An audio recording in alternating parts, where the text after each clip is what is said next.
Good evening and welcome to the final evening of the Decennial Khushwant Singh Literature Festival. I hope you've enjoyed the last 2 days. I know I have. They've been fun and engaging, and I've learned many new things.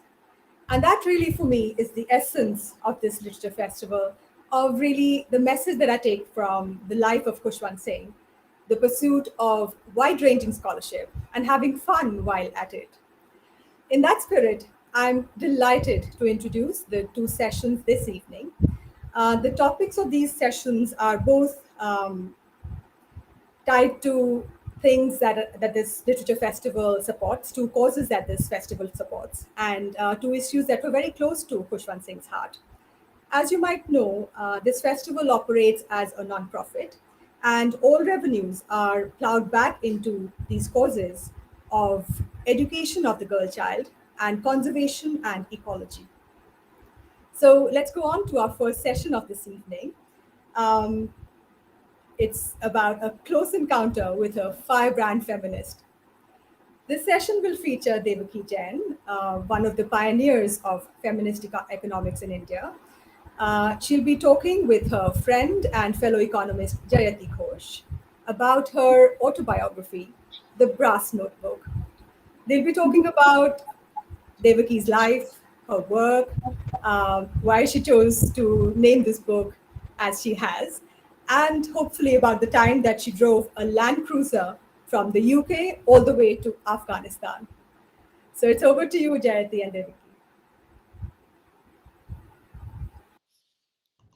Thank you so much, Madhur. And it is such a delight to be able to have this conversation with Devaki. I've been looking forward to it because it's not just that I greatly respect and admire her and her work, but also because this book was absolutely a joy to read. Maybe I shouldn't say joy because there are parts of it that are actually quite painful and very moving. But it was a very, very enriching book and also something that I found massive resonance with. So I'm going to ask her about some of the things that struck me, but I'm also going to, before I begin, just tell everyone who doesn't know out here that Devaki is not just a pioneer of feminism in India. I would say she's really a pioneer of feminism globally, of feminist economics globally, and of the recognition of the myriad ways in which women contribute to the economy that are not recognized in the world. So it's unfortunate that, because she was writing about women in India, that it didn't get the kind of recognition and noise that perhaps it would have done if she was sitting somewhere in the West. It is really a very major and profound contribution she made in terms of not just identifying, but quantifying the actual work women do in the fields, in the home, in all kinds of other places, which was not counted as work and which frankly undermines the entire basis of our statistical system. So it was a very, very major pioneering contribution. I would say it was actually revolutionary. It didn't quite create the revolution, sadly, but it showed us the path, I think. And I want to say this because, in her book, she doesn't talk about this very much. She's being all kind of low key about these huge contributions. So I just want to put it out there. She has other books that I would encourage everyone to read that delve into some of these issues. But her own autobiography, it's like she's kind of put that in the back of it. So that's a point of interest for me. I just thought I'd mention that. Devaki, I want to ask you, well, I'm going to ask you a lot of things about the book. But first of all, I'm going to tell you that one of the things that really struck me about this book, because we all read lots of memoirs of fascinating people and people who've had interesting lives, but yours really stood out for its honesty. I thought it was remarkably honest about things that must have been actually quite painful to be honest about. And I'm glad you did that because I think that it struck a chord with me. I know it was going to strike a chord with lots and lots of other people. It probably has already. I know it's gone into many editions. But what made you think that you have to be so honest? Was it just you being you, or did you feel that it was necessary for a particular reason? JT, I'm so happy that we both are talking to each other here. You're one of my favorite people. Um, I was I was a deliberate objective, JT. I thought Mhm. that the young generation are now much more very different from when I grew up, or maybe even when you grew up. There's a lot of partners, there are a lot of people living together, amongst this middle class and that you and I belong to. So I was thinking they must be so troubled because their parents would be full of anxiety. And I thought if I could open up the door and say, look, I've been through it all, but here I am looking like a proper conventional auntie. So it can happen that way too. And the struggle is worth struggling. That So it was very deliberate that I brought in that stuff because I know that it can be questioned. Why was she showing off all this sexual stuff? And my sisters, I think, didn't quite like this kind of exposure. There's something immodest in talking about your sexual life. And I didn't want to go all the way some others have been, Kamala Das and all those. But it did mean something to me too. It was very conscious, I must tell you, and very frightening also to reveal these issues and these experiences.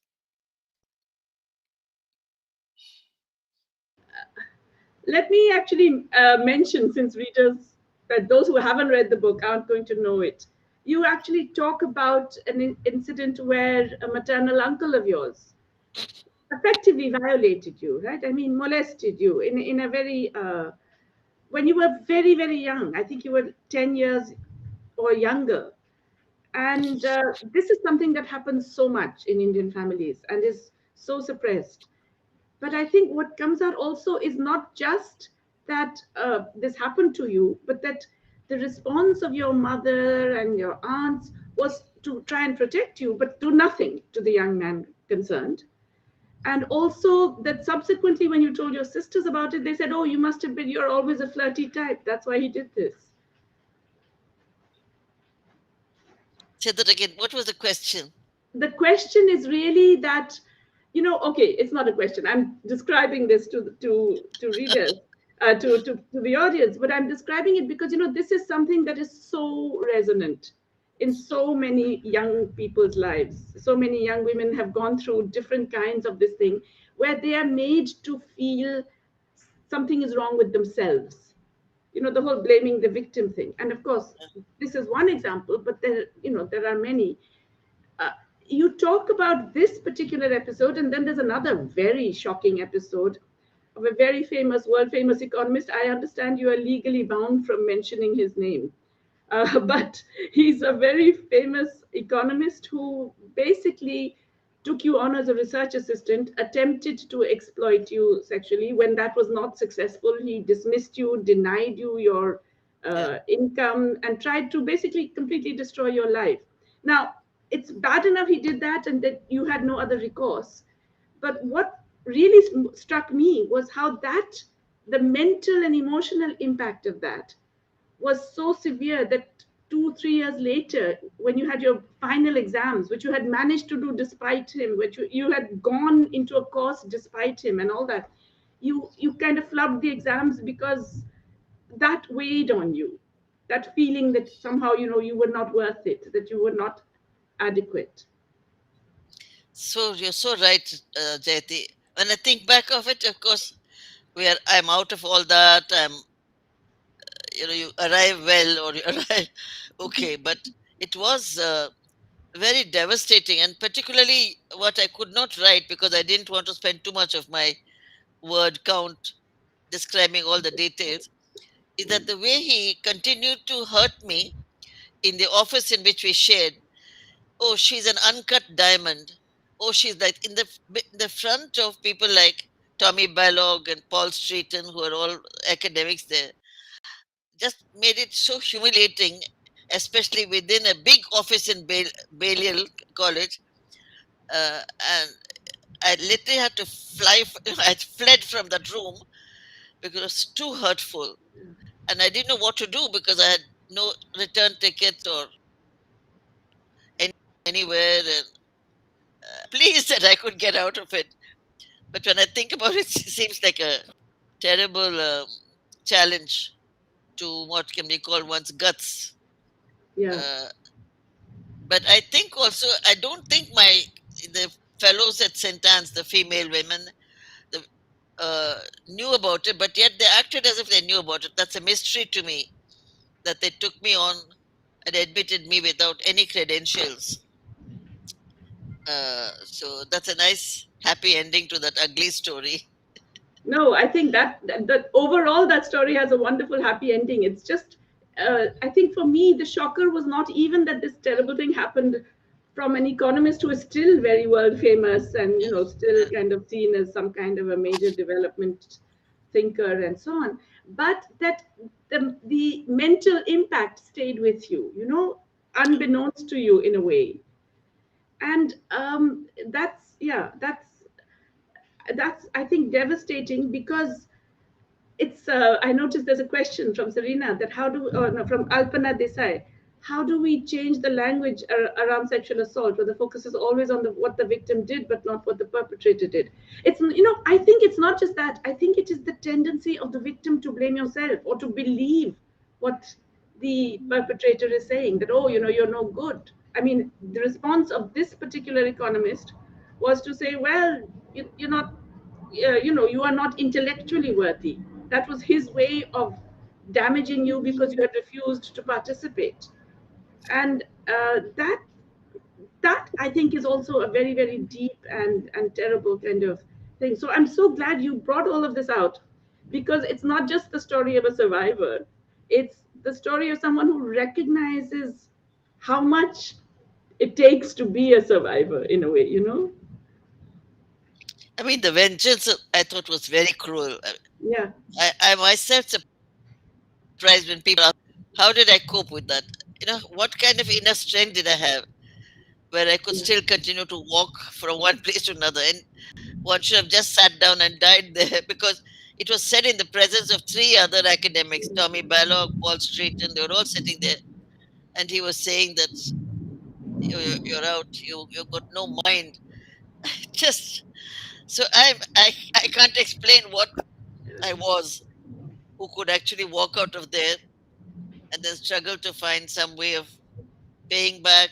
And I think I've written there that he even cancelled my return fare.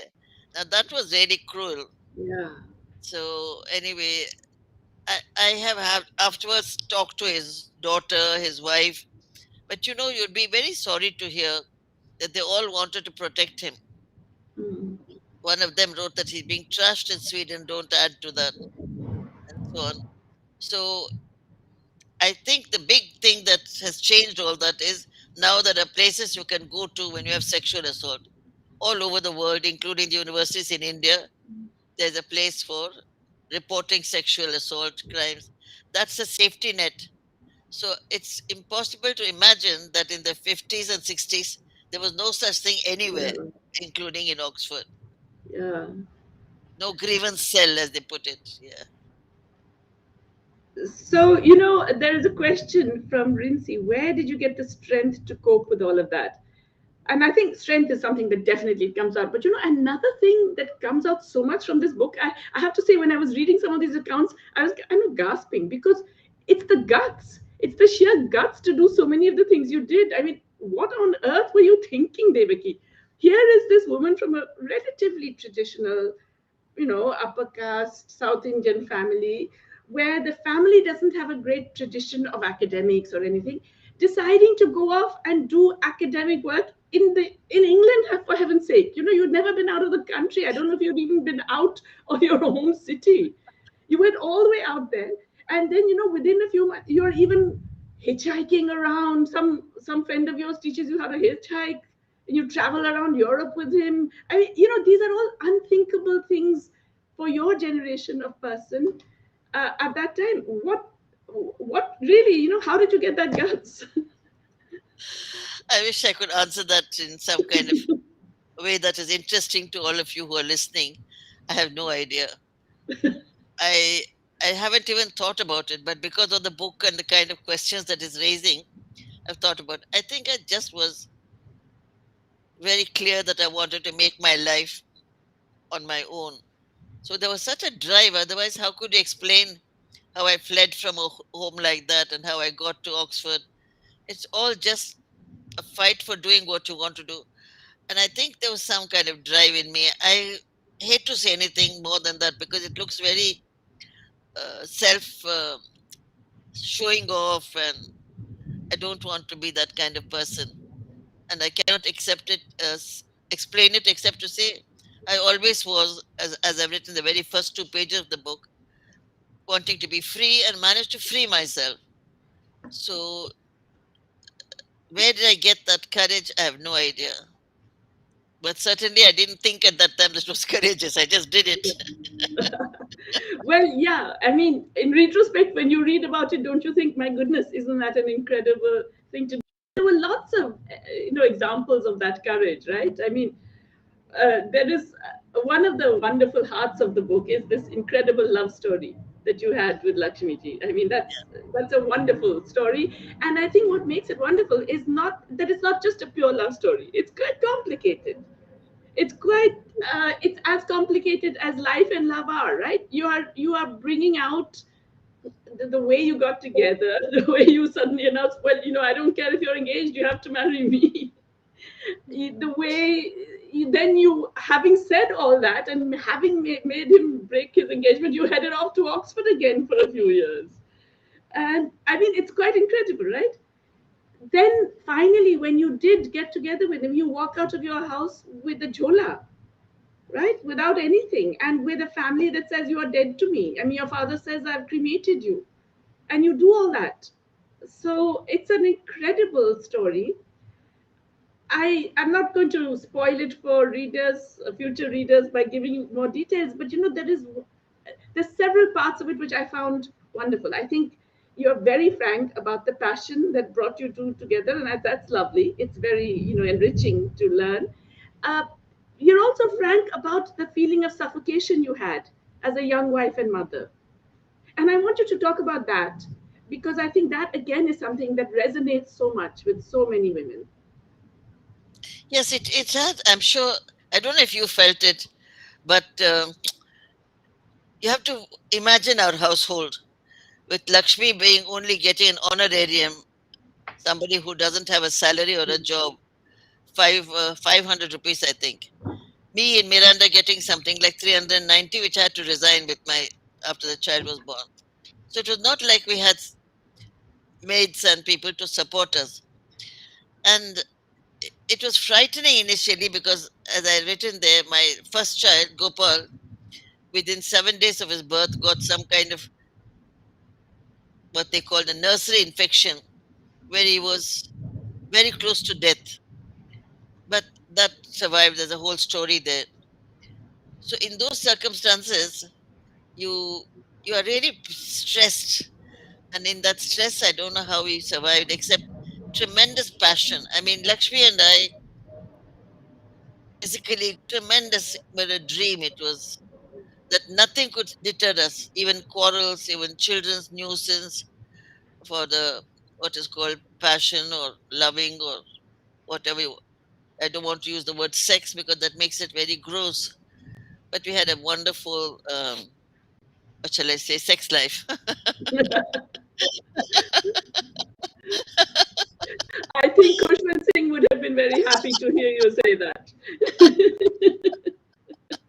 So it sort of overwhelmed, overcame all the frictions that we used to feel for childcare and lack of money and no maid. Uh, but in those You know, days, yeah, sorry.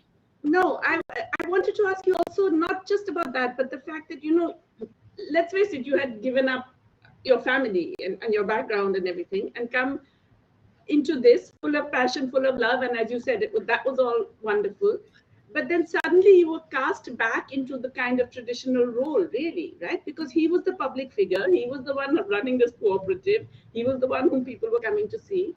And you had to be there looking after the baby, looking after the household. So, how did that feel? And I think you're really good about that, talking about No, that. it was unbearable. Mm. And I think I wrote about 10 poems. I only published part of one in the book. Yeah. Very suicidal, I felt, because I couldn't see a way out. Lakshmi tried so hard. He used to say to me, I'll stay home, you go to work. And I would abuse him and say, how can you can't feed the bloody child? And things like that. It was Mm. It was gross, my anger and frustration was very ugly, and I am ashamed of that looking back. But I'm so glad we survived. Yeah. That's the only, when I think about it, I think, thank God we survived because we had such a wonderful life. If once the children became 5 and 8 and started to go to school, our passion again and our desire to work for those days with a dedication to India's recovery from colonialism. That was a wonderful period between 670s up to the 80s. I'm sure you will regret that you were not an adult at that time, Jayati. It was Yeah, no, I can imagine. I can imagine. I think I'm still fortunate relative to the younger people now because, even we had a time of idealism and everything that was. But okay, what I really enjoyed about that whole description of your relationship, which is it's a wonderful relationship and it's a wonderful description, is because you know how you hear all this stuff about how everything has its ups and downs and so on, and all marriages and relationships go through ups and downs. You actually describe those ups and downs in very rich detail. The reader experiences those ups and those downs, and a lot of those resonate, I think, in other lives. A lot of, I mean, perhaps not with the same intensity, but a lot of those feelings, I think, many women go through. And the fact that you were able to come out of it, okay, partly because of your wonderful partner, but not only because of that, you were able to come out of that because, as you said, you just kind of went out and did something. You went out and you kind of grabbed the opportunities that life was throwing your way, which I think is an important kind of message. When you said that you wrote this honestly because you wanted younger people to know, I think that's a really great message. Even when it seems really awful, things can change if you can just grab whatever is coming. I think uh, the person who really made all this happen, in spite of all that I've described as being challenges, was Lakshmi's personality. Anybody who knew Lakshmi would know that he was. I don't know. He was as a liquid. He was a liquid person, I think, because he was always willing to make sacrifices. He would sacrifice anything to make me happy. He would sacrifice honors that were given to him because somebody else would be left out. Did you know that 3 times he was offered to be a member of the Rajya Sabha, and all 3 times he gave it to others who he felt would never get it? And I was thinking about that yesterday and think what a pity because Lakshmi would have made some difference Yeah. to Mm. parliamentary debates, to India's policy. It was all there in his head. But instead, he put people who never even spoke in parliament. I won't mention their names because one of them is still alive. That complete lack of wanting. So after Janata went, he was given often 3 very interesting, important positions. He gave them all to others. So that was the kind of Lakshmi he was. And so he was willing to make any sacrifice. If I was screaming with agony about children and no, he would just say, I'll stay at home, you go to work. So, and there was no question in his mind that he could stay at home. And there he was, the president of Super Bazaar, the general secretary of the Cotton Yeah. Industry Emporium, the director of Handloom Export Corporation, the the man who opened up the Northeast for handicrafts. And how could I say, you stay at home and I'll go and do what? So it used to be a very problematic thing. And I want to end by saying on this particular issue that financial support or some kind of public support for child rearing among those of us who can't afford the big support of very trained women who can look after your child is critical. That's when that whole idea that creches and safe creches. So suppose I had a safe creche because every time I used to hear that somebody got an infectious disease in a creche and actually died. There were a lot of reports that creches were unclean, infections ran. So what do? You stay at home, you don't have the money to get a good carer, and you fight and fight and fight. I'm going to move a little bit to some of your professional life, which you kind of touch on, and you mention the things you did, but you don't really mention the as I said in the very beginning, you don't really mention the quality of what you did. And I think it's important to highlight that a lot of what you did was pioneering in a very remarkable way. Because while I did not attend Delhi School of Economics, I knew a lot of the people who were your colleagues later on, and even as a child, I knew them because my parents were also friendly with them. It was a very sexist environment. I think there's no kidding. I mean, even some of the nicest men were unthinkingly patriarchal in their approach, right? They were largely unreconstructed, many of them. And for you to actively take up certain issues which people would have seen as not relevant or soft and so on, particularly the issue of women's unpaid work, and for you to get into detail about analyzing it, assessing it, quantifying it, doing surveys, and so on. I think that also was an act of courage. I can actually imagine some of the responses you must have had. I mean, you've been very polite and nice and not mentioned all that, but I can bet, because I've heard some of these men talk subsequent. I mean, I'm sure you would have come up with not very enthusiastic or welcoming kinds of responses, right? So Yeah. how did you deal with that? I don't know, Jayati. Sometimes I wonder how I survived all that. Even I was surprised. So there you go. Now you're admitting it. You've been so polite in the book about that. But but but I kept on, and there was somewhat always you always had a door and one door open somewhere.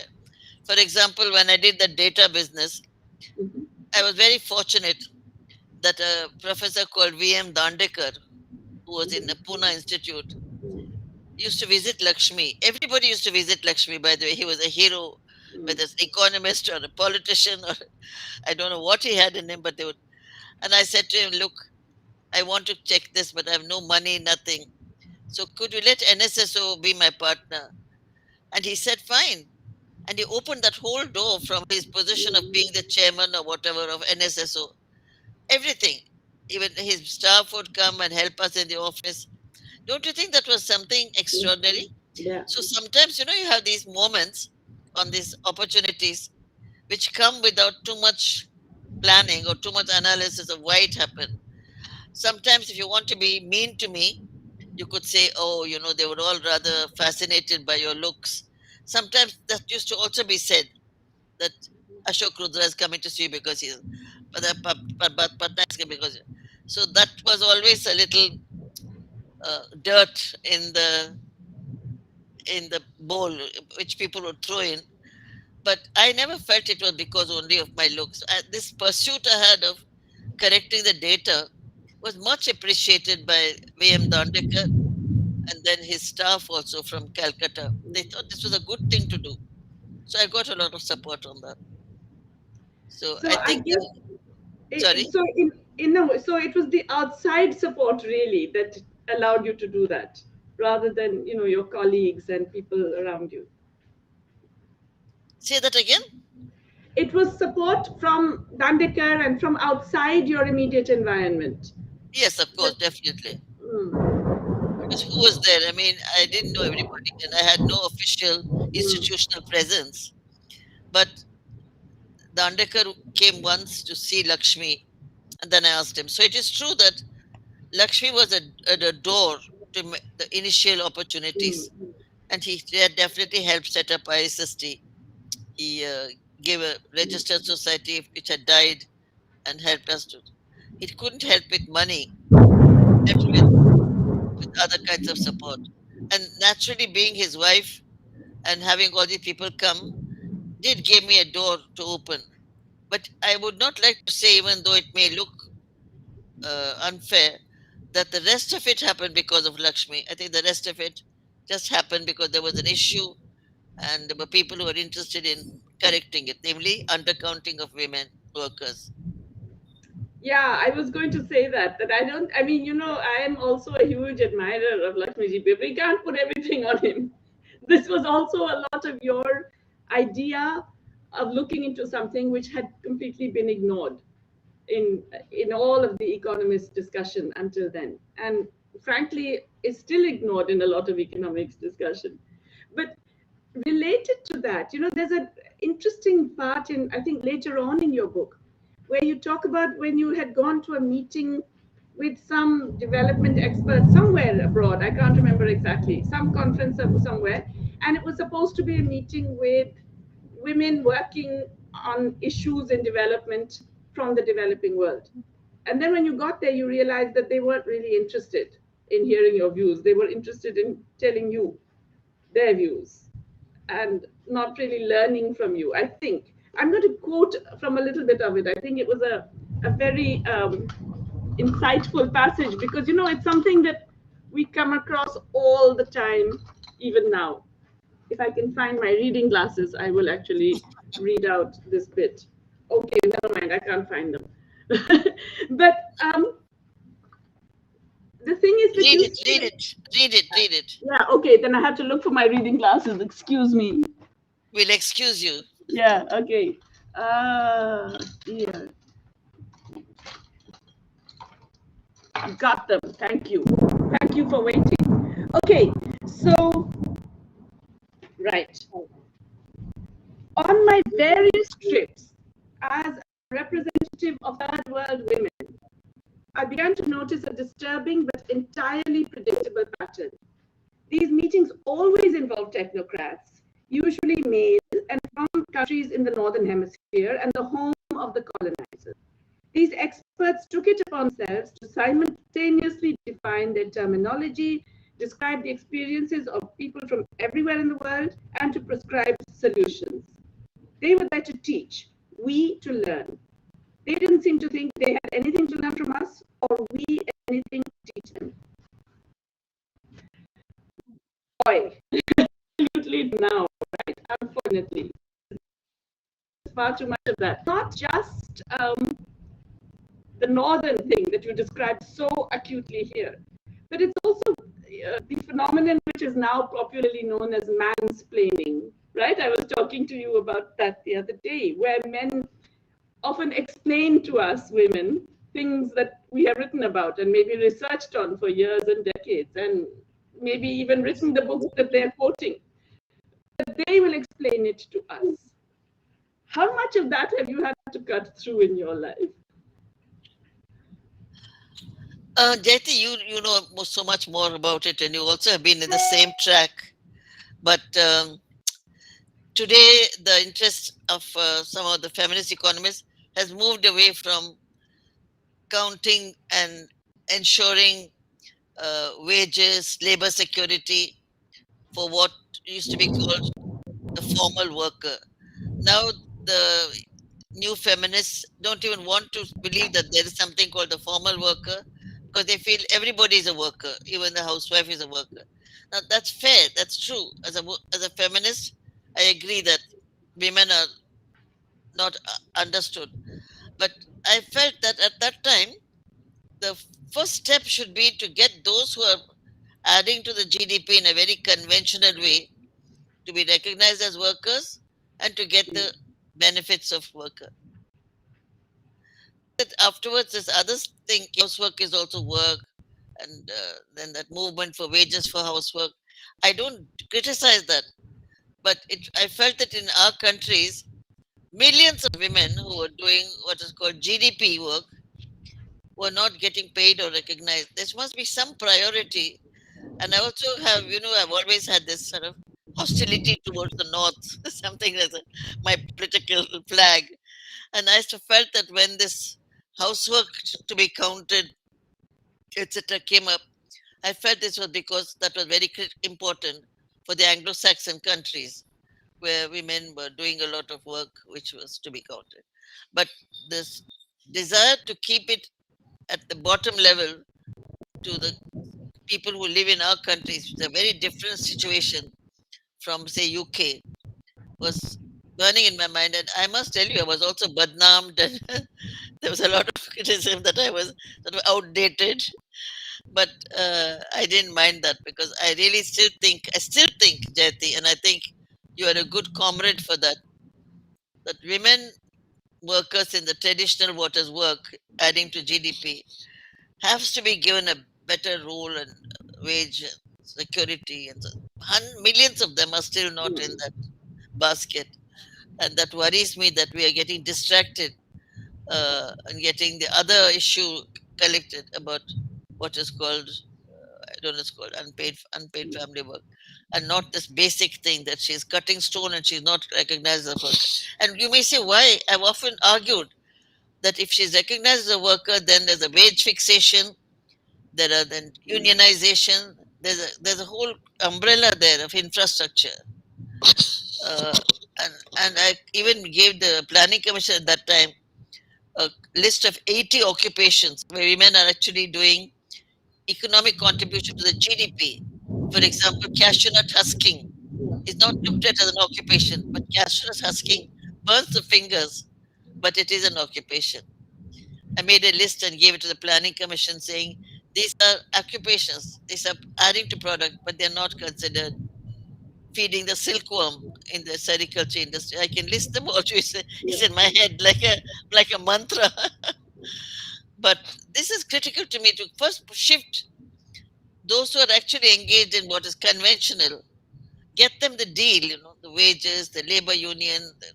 Then you can move to the most sophisticated bit that we're all workers. Even having a baby is work. But that's taking away from the crunch. No, I think you're absolutely right. That it's critical to get work, but the fact so many women, I suppose it's a continuum. The fact that they do so much unpaid work, all the work they do,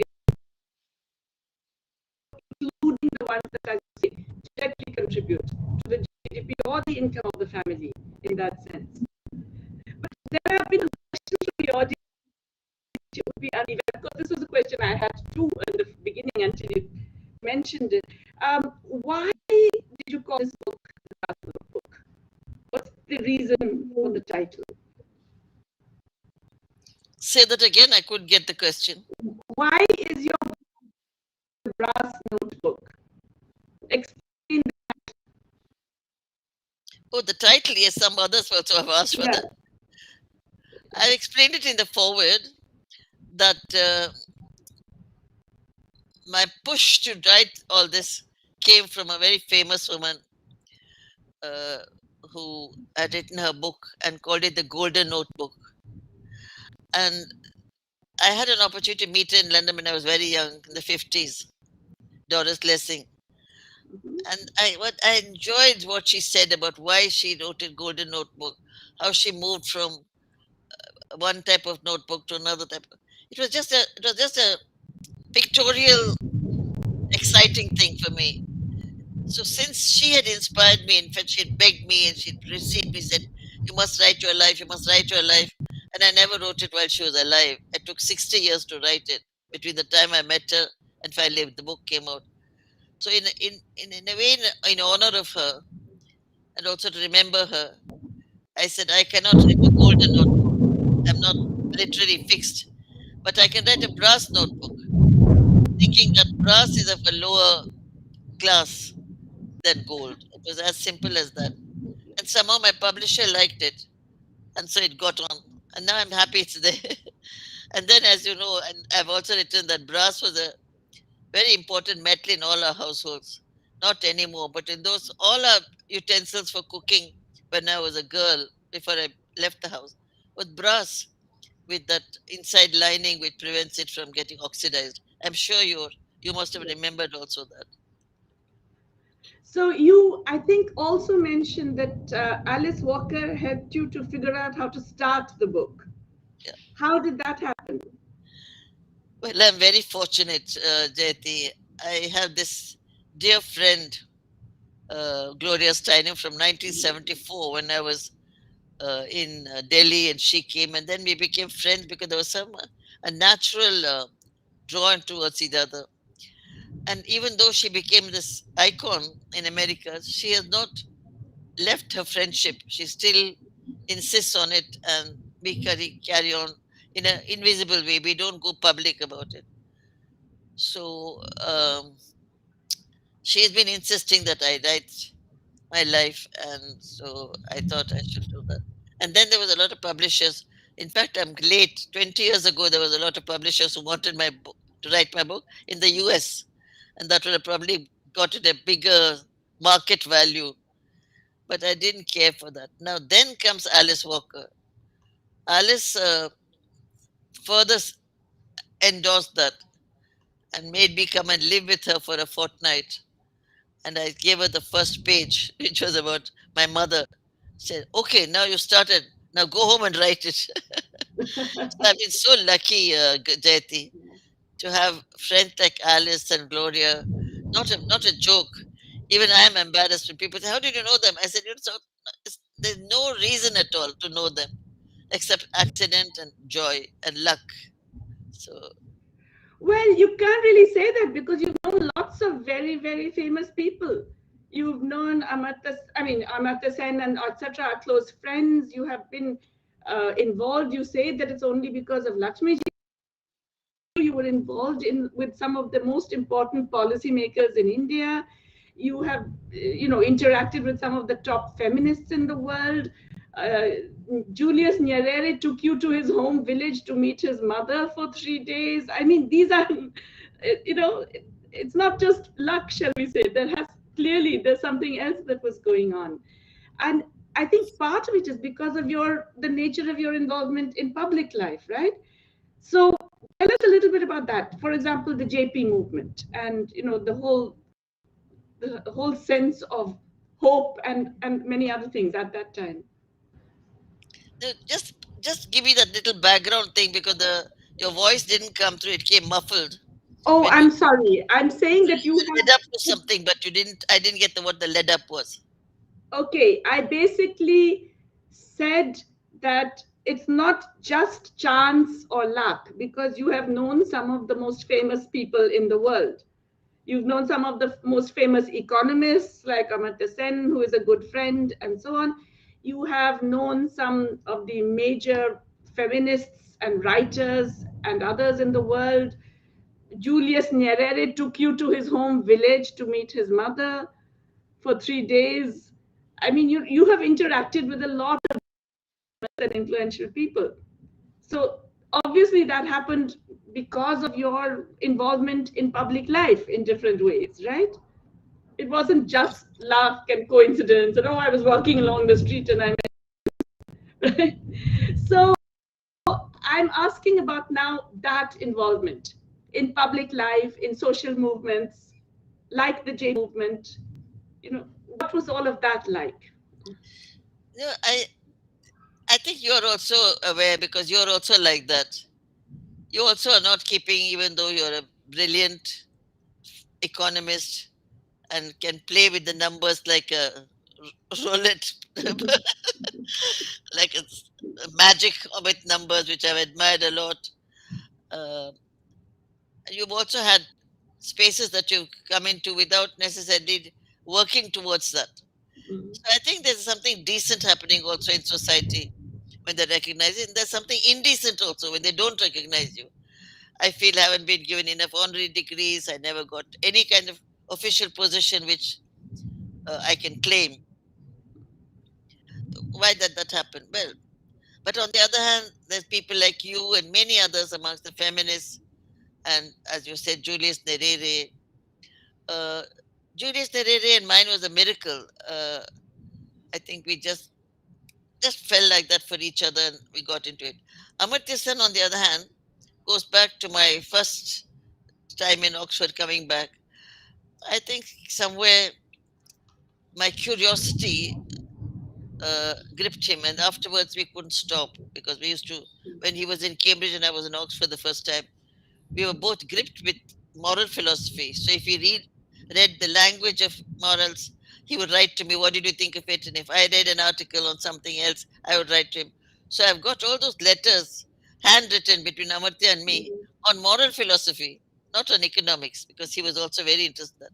Those are the years 50s, 60s, before we became much more into narrower alleys.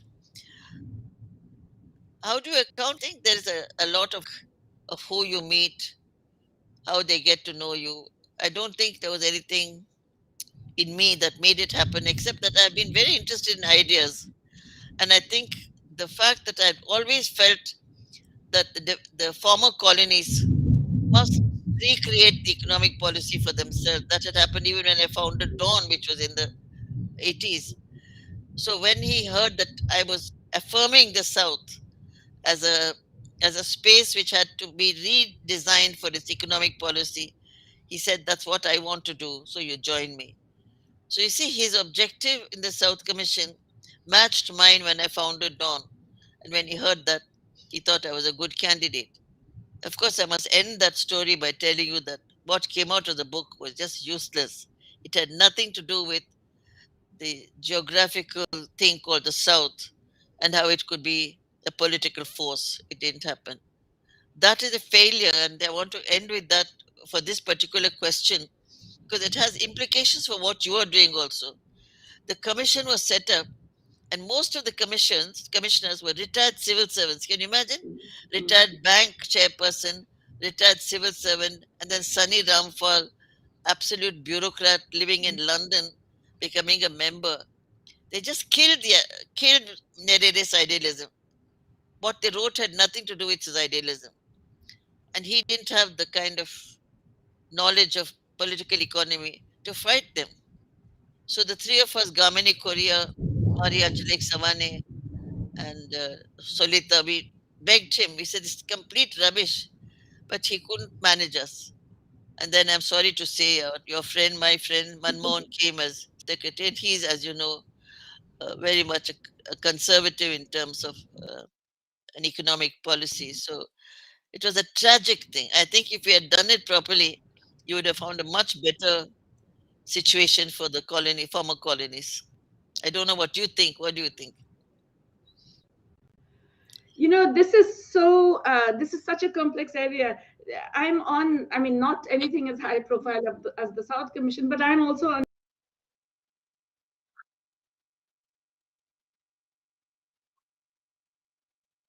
The voice is gone. Yeah, I think we've just lost Jayati The for a voice is bit. not. Can you hear me, Devaki? I can't hear you. Am I audible? Uh, Devaki, can you hear me? No, just now, yes, but not your face. I can just hear your voice. Good enough. No, it's me. It's me, Madhur, the moderator. Jayati, I think.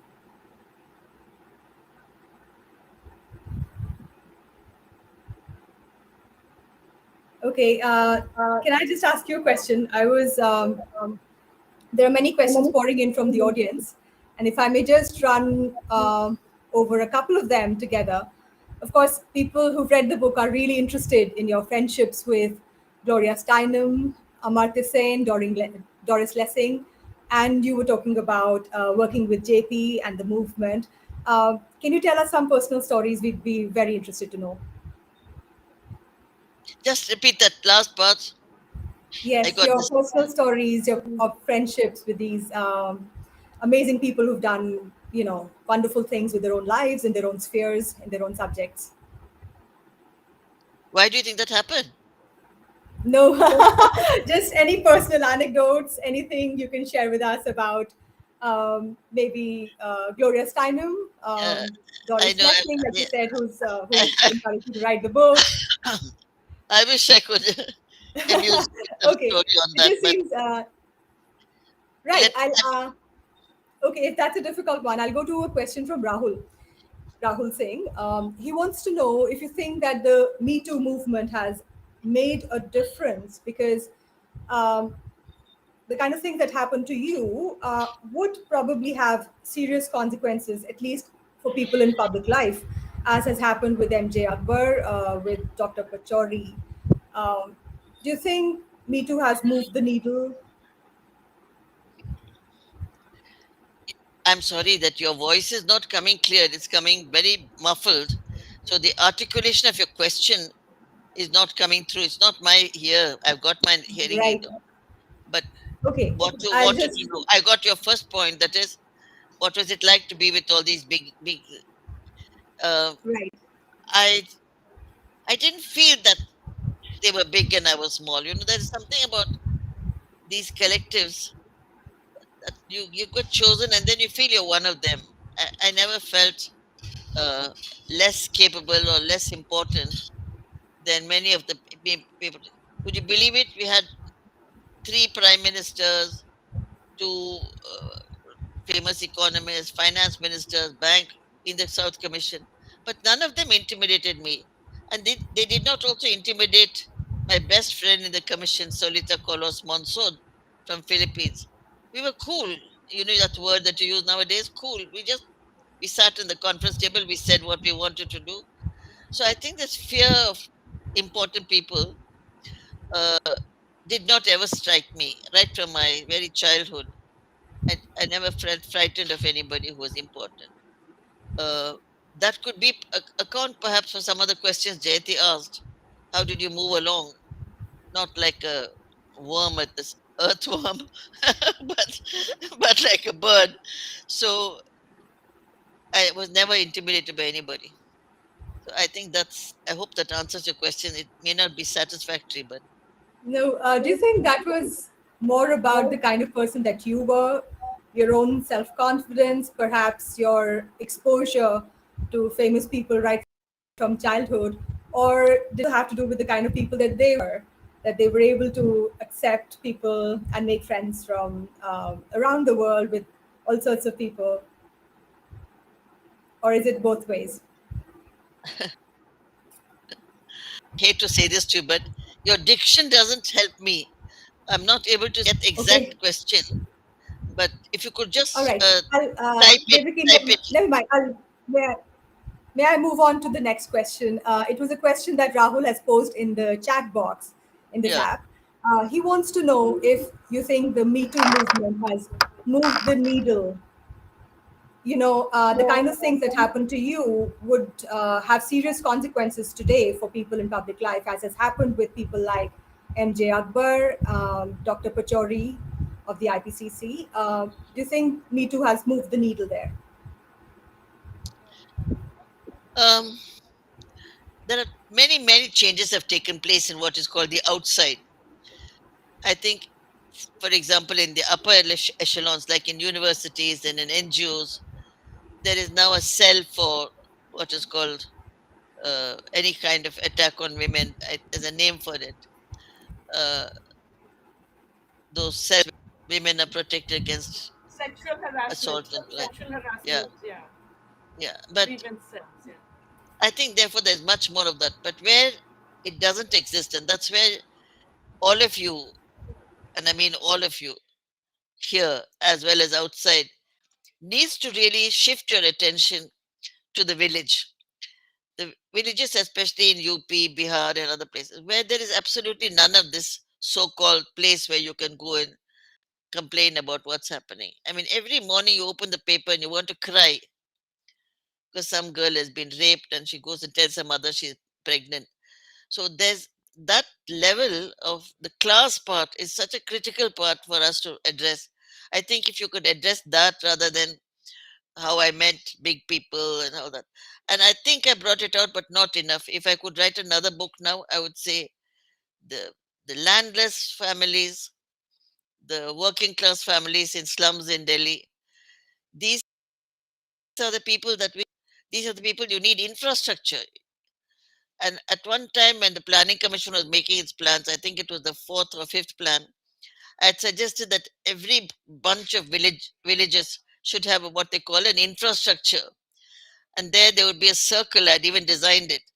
There would be a angiti where a woman can come and make chapatis, any woman in that area. There should be a whole list of toilets, bathing area, washing area, so that it's a community place.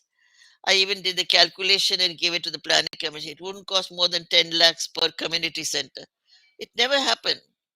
So, in a way, I feel that we should be lobbying for something, enabling institutions, enabling infrastructure, and rather than, I think, I don't want to say rather than, but I don't think we are doing that quite right. And your question about sexual assault, I think you must have seen the papers, the way little girls are being torn apart.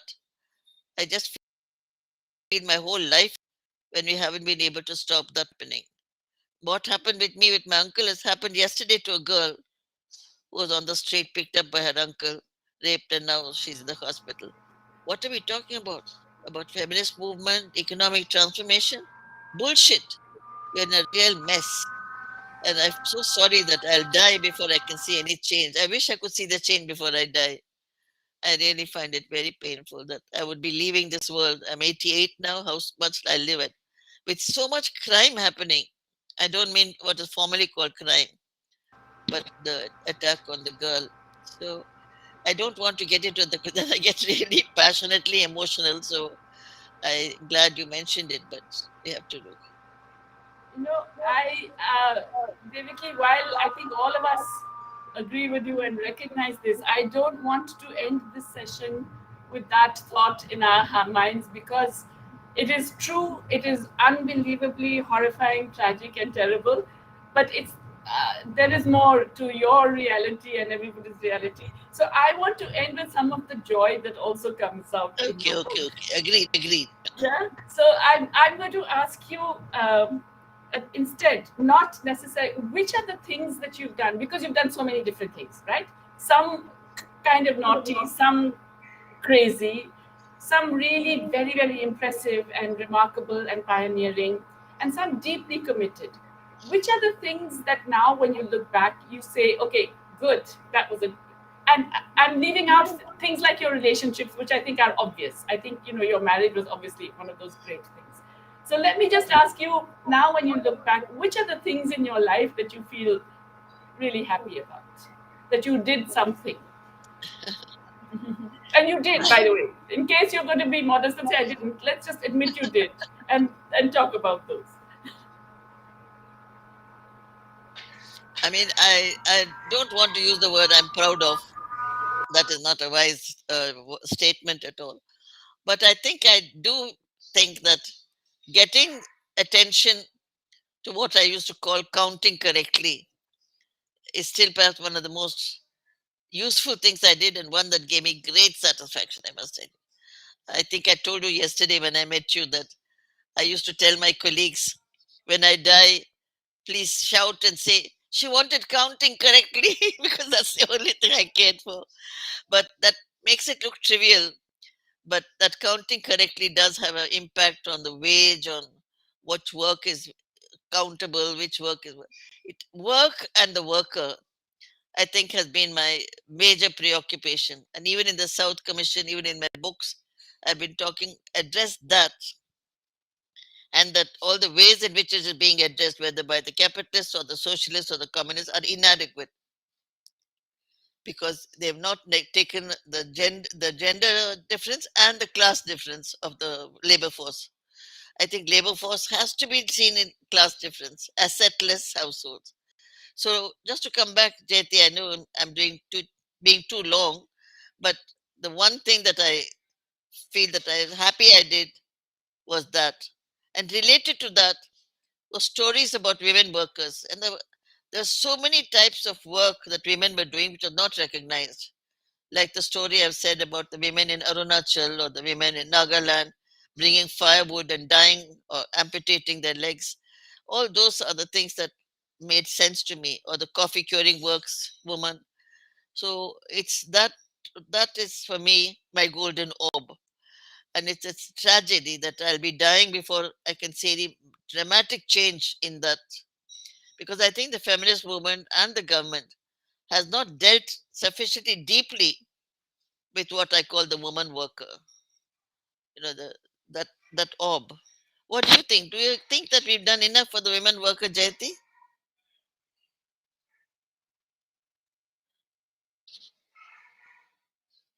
Your And mic is not on. Yeah, can you hear me now? yeah, yeah. Yes. So I completely agree with you. I think it's a terrible, terrible failure of the whole development project altogether from its very design, and it also has led to a situation where we are growth is depending on this unpaid, unrecognized, or work in terrible conditions of women. And so, even when we celebrate all those high growth rates, they really depend on a lot of this unpaid or underpaid work of women in terrible conditions. And that is not even seen. I think it comes from the problem that we see always how women contribute to the economy, or certain kinds of things contribute to the economy, rather than putting it the other way around. How do we get an economy that creates a decent life for people? In other words, we're always thinking or instrumentally. Even a lot of feminists say, "Oh, we'll get this much GDP if we add so many more women in the paid workforce." Instead of thinking, how do we make life worth living for all our men and women? What's the economy that will deliver that? Which is really how we should have been doing. And so I think, your work, I really completely agree with you. Your work about counting, measuring, to me, is absolutely crucial. And I repeat, it was pioneering when it happened. Absolutely pioneering. So, there is definitely that you have as an achievement. But I'm going to put it to you, and I felt that especially after reading this book, that in a way another big achievement was just your life. Because honestly, you read that book and you say, hey, actually women can do anything. You can be from a particular circumstance, and if you just have the guts and maybe you don't even think about all the consequences, you can go out there and do anything. And that to me is like a real present. I mean, me too. You know, for I'm a great beneficiary of class and privilege, and emancipated parents and all of that kind of thing. So I cannot complain. But I think there are so many young women who would read this book and say, all right, in that case, it can be done. Here she was, she just walked out of the house and she did this. Or she just, put her trust in something and went out there and went and met. She'd been thrown out of a job, alone in a country, no return ticket home, no money, no prospects, no degree. And she goes and meets someone who understands and helps her out. So I think in a way your life is also one of those things, one of those achievements that is going to actually have some kind of an impact. Jyoti, thanks. You've been such a dear friend. I've enjoyed it, but I must tell you also enjoyed writing the book. Something to Yeah. decide what to use. So thanks a lot. Thanks you for the Lit Fest people who organized this. Thank you. Thank you, Devaki and Jayati. There are still so many layers to peel back on this book and on your wonderful life, Devaki. I wish I could say we can continue the conversations at the bar at the Kasoli Club, but we'll have to wait for that until next year, I think. So, with this, I'll call this session to a close. Thank you very much indeed. And I'll see Thank you all at the next session. thank you.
Hello again, everyone, and welcome back for what is now the last session of this literature festival.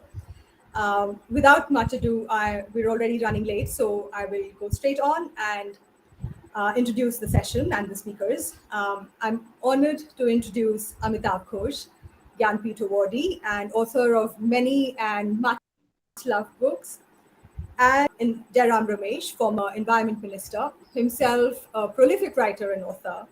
They'll be talking about Amitabh's new book, The Nutmeg's Curse, which examines today's ecological crises and how we got here. I'm hoping their conversation will also touch upon how we might be able to get out of here. So it's over to you, Jairam. Thank you very much. And I'm delighted to be in conversation with Amitav Ghosh, author, writer, historian, social anthropologist, commentator, analyst, and what have you. Author of multiple books, and latest, of course, which we are discussing this evening, is The Nutmeg's Curse.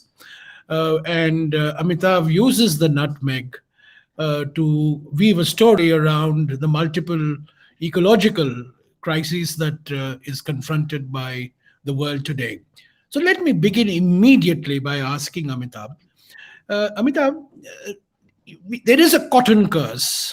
There is the coal curse. There is a curse of, any resource. What is so special about nutmeg that you use this to make the larger point on the ecological crisis that is confronting the world? Let me say first of all that it's a great pleasure to be speaking with you, Jairam. It's a privilege, really, and it's wonderful to be with the Kasoli Festival again. Khushwant Singh was someone I knew not really well, but he's someone I admired very, very much. So it's wonderful to be speaking with you on this occasion. So what is special about the nutmeg? Well, the first thing about the nutmeg is that it goes back this is the history that goes back 400 years. And I've just used it as, an illustration of what you might call more generally the resource curse, And we've seen this happen more and more often now across the world. I mean, the nutmeg was something that brought, that was endemic to this tiny group of islands in the Banda archipelago, in the far eastern reaches of Indonesia. It's literally a tiny group of islands, I mean, the largest of them is like 2 miles long. But these islands were blessed with this incredible tree, which for millennia brought them great prosperity, wealth. They were a very enterprising trading community, the Bandanese. And then in 1621, the Dutch tried to impose a monopoly on them, and because they wouldn't agree to it, they were literally wiped out, exterminated. I mean, thousands were killed, others were starved to death, the rest were enslaved. And I think, there's really a sort of analogy with today. I mean, we look around the world today and think, oh my goodness, we are so rich. We have iPhones and iPads and, all sorts of gadgets and this and that. And yet, what is really happening behind us, as you know all too well, Jairam, is that the Earth itself is sort of now changing so rapidly and dramatically that we can't really foretell what's going to happen to us. Yeah. Well, I find it very interesting, very educative, Amitav, that you use the nutmeg to illustrate the impact that colonialism had and the impact that capitalism has had in the evolution of the different ecological crises. But in between, you also use it to illustrate the impact of extermination, of indigenous population. And I find that very, very educative, because as you know that in recent years, there has been scientific evidence that has been published that shows that today we are all worried about global warming, but centuries earlier, the world confronted the crisis of global cooling. And that was triggered by the mass extermination of indigenous population in the Americas. You want to say something about, the extermination aspect, which is often forgotten. We talk about colonialism and we talk about capitalism, but we tend to, overlook this phenomenon of extermination, which in fact had a profound impact on climate change in the past few centuries. Yes, well, that's something that I find really fascinating.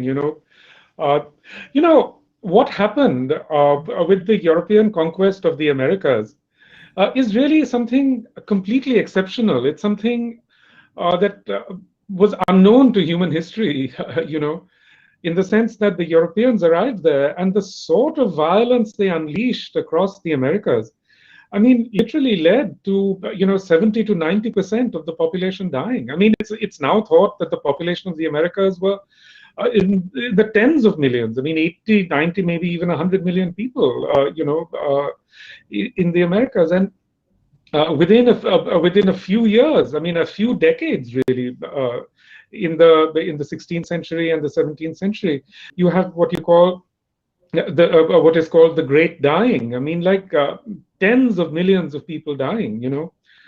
And this is directly related to the violence that was unleashed by colonialism. So, what happened is that large tracts of land, which had previously been cultivated and lived upon, reverted to forest. So it's thought that there may have been a kind of reverse greenhouse effect, which sucked a lot of carbon dioxide out of the air, and thereby, created a form of cooling. Now, this hasn't been proved or anything, and there are lots of arguments about it. I think what's likely is that there was a natural cycle of cooling, and that was exacerbated by this mass dying, and Yeah. this mass, something like that. But in any case, it's certainly the case that the 17th century was a time of enormous global tribulation, the Little Ice Age. In Europe, you have these terrible these wars, the 30 Years' War. You have the English Civil War. You have in Russia great upheavals. In China, the Ming Dynasty collapses amidst incredible bloodshed. Actually, the one part of the world that came through the 17th century Little Ice Age relatively well was India. Yeah. And the reason for that is really because of the foresight of the Mughals, Yeah. who created these great granary systems. They created, public works, which kept people occupied. It's a quite remarkable thing. You also make the point, Amitabh, which is contemporary relevance. We're doing this Zoom conversation because of the COVID-19 pandemic. And you make the point that the spread of pandemics was inherent in the process of extermination. That extermination was a planned biological warfare on the part of the Europeans. Today we are debating whether COVID-19 was part of a conspiracy that's been unleashed by some Chinese laboratory. But 300 years ago, 350 years ago, smallpox was deliberately unleashed in many parts of the Americas, which contributed to the extermination. I think Yes, absolutely. I found Absolutely. yeah. Sorry, Was go ahead. was that something that came as a revelation to you while you were doing your research for this book? A revelation in some sense, because what I realized then, I've been writing about colonialism, etc., for a very long time, but what it made me reckon with is that the conquest of the Americas was fundamentally a very different process from, let's say, the colonization of India. So what happened in the Americas is literally, people were driven off the land so that the colonists could seize the land. That didn't happen in India in quite the same way. But the ways in which people were driven off the land involved what I call biopolitical war, which is a weaponization of the environment, and a part of the weaponization of the environment was really disease. The unleashing of diseases, and a lot of the unleashing of diseases was done quite deliberately. By the introduction of smallpox, but also by herding, Native Americans into reservations, into small areas where, of course, the disease spread even faster. So, it was literally a process of biopolitical war. And I think if you look at climate change today and the ways in which it's affecting people, it is in many ways comparable. It's a kind of biopolitical war that's been unleashed, especially upon the poor, the global poor. And So in let, that sense, biopolitical war yeah. also implicates Asian elites. So let me ask you the inevitable question, Amitabh. To what extent do you draw lessons for the current debate that is taking place globally on climate change, loss of biodiversity, and all the other problems that we are facing on the environmental front? What's the lessons that you draw from your research and from your historical writing, not just in this book, but in other books as well, where you have talked about the environment, but situated it in the context of our historical experience in different continents. So, what's the lesson you draw for today's debate that we are having? See, as you know very well, Jairam, I mean, you've been dealing with these issues for a long time. When we speak of climate change generally, it's always in terms of technology, in terms of administrative measures, in terms of creating technological solutions, and so on.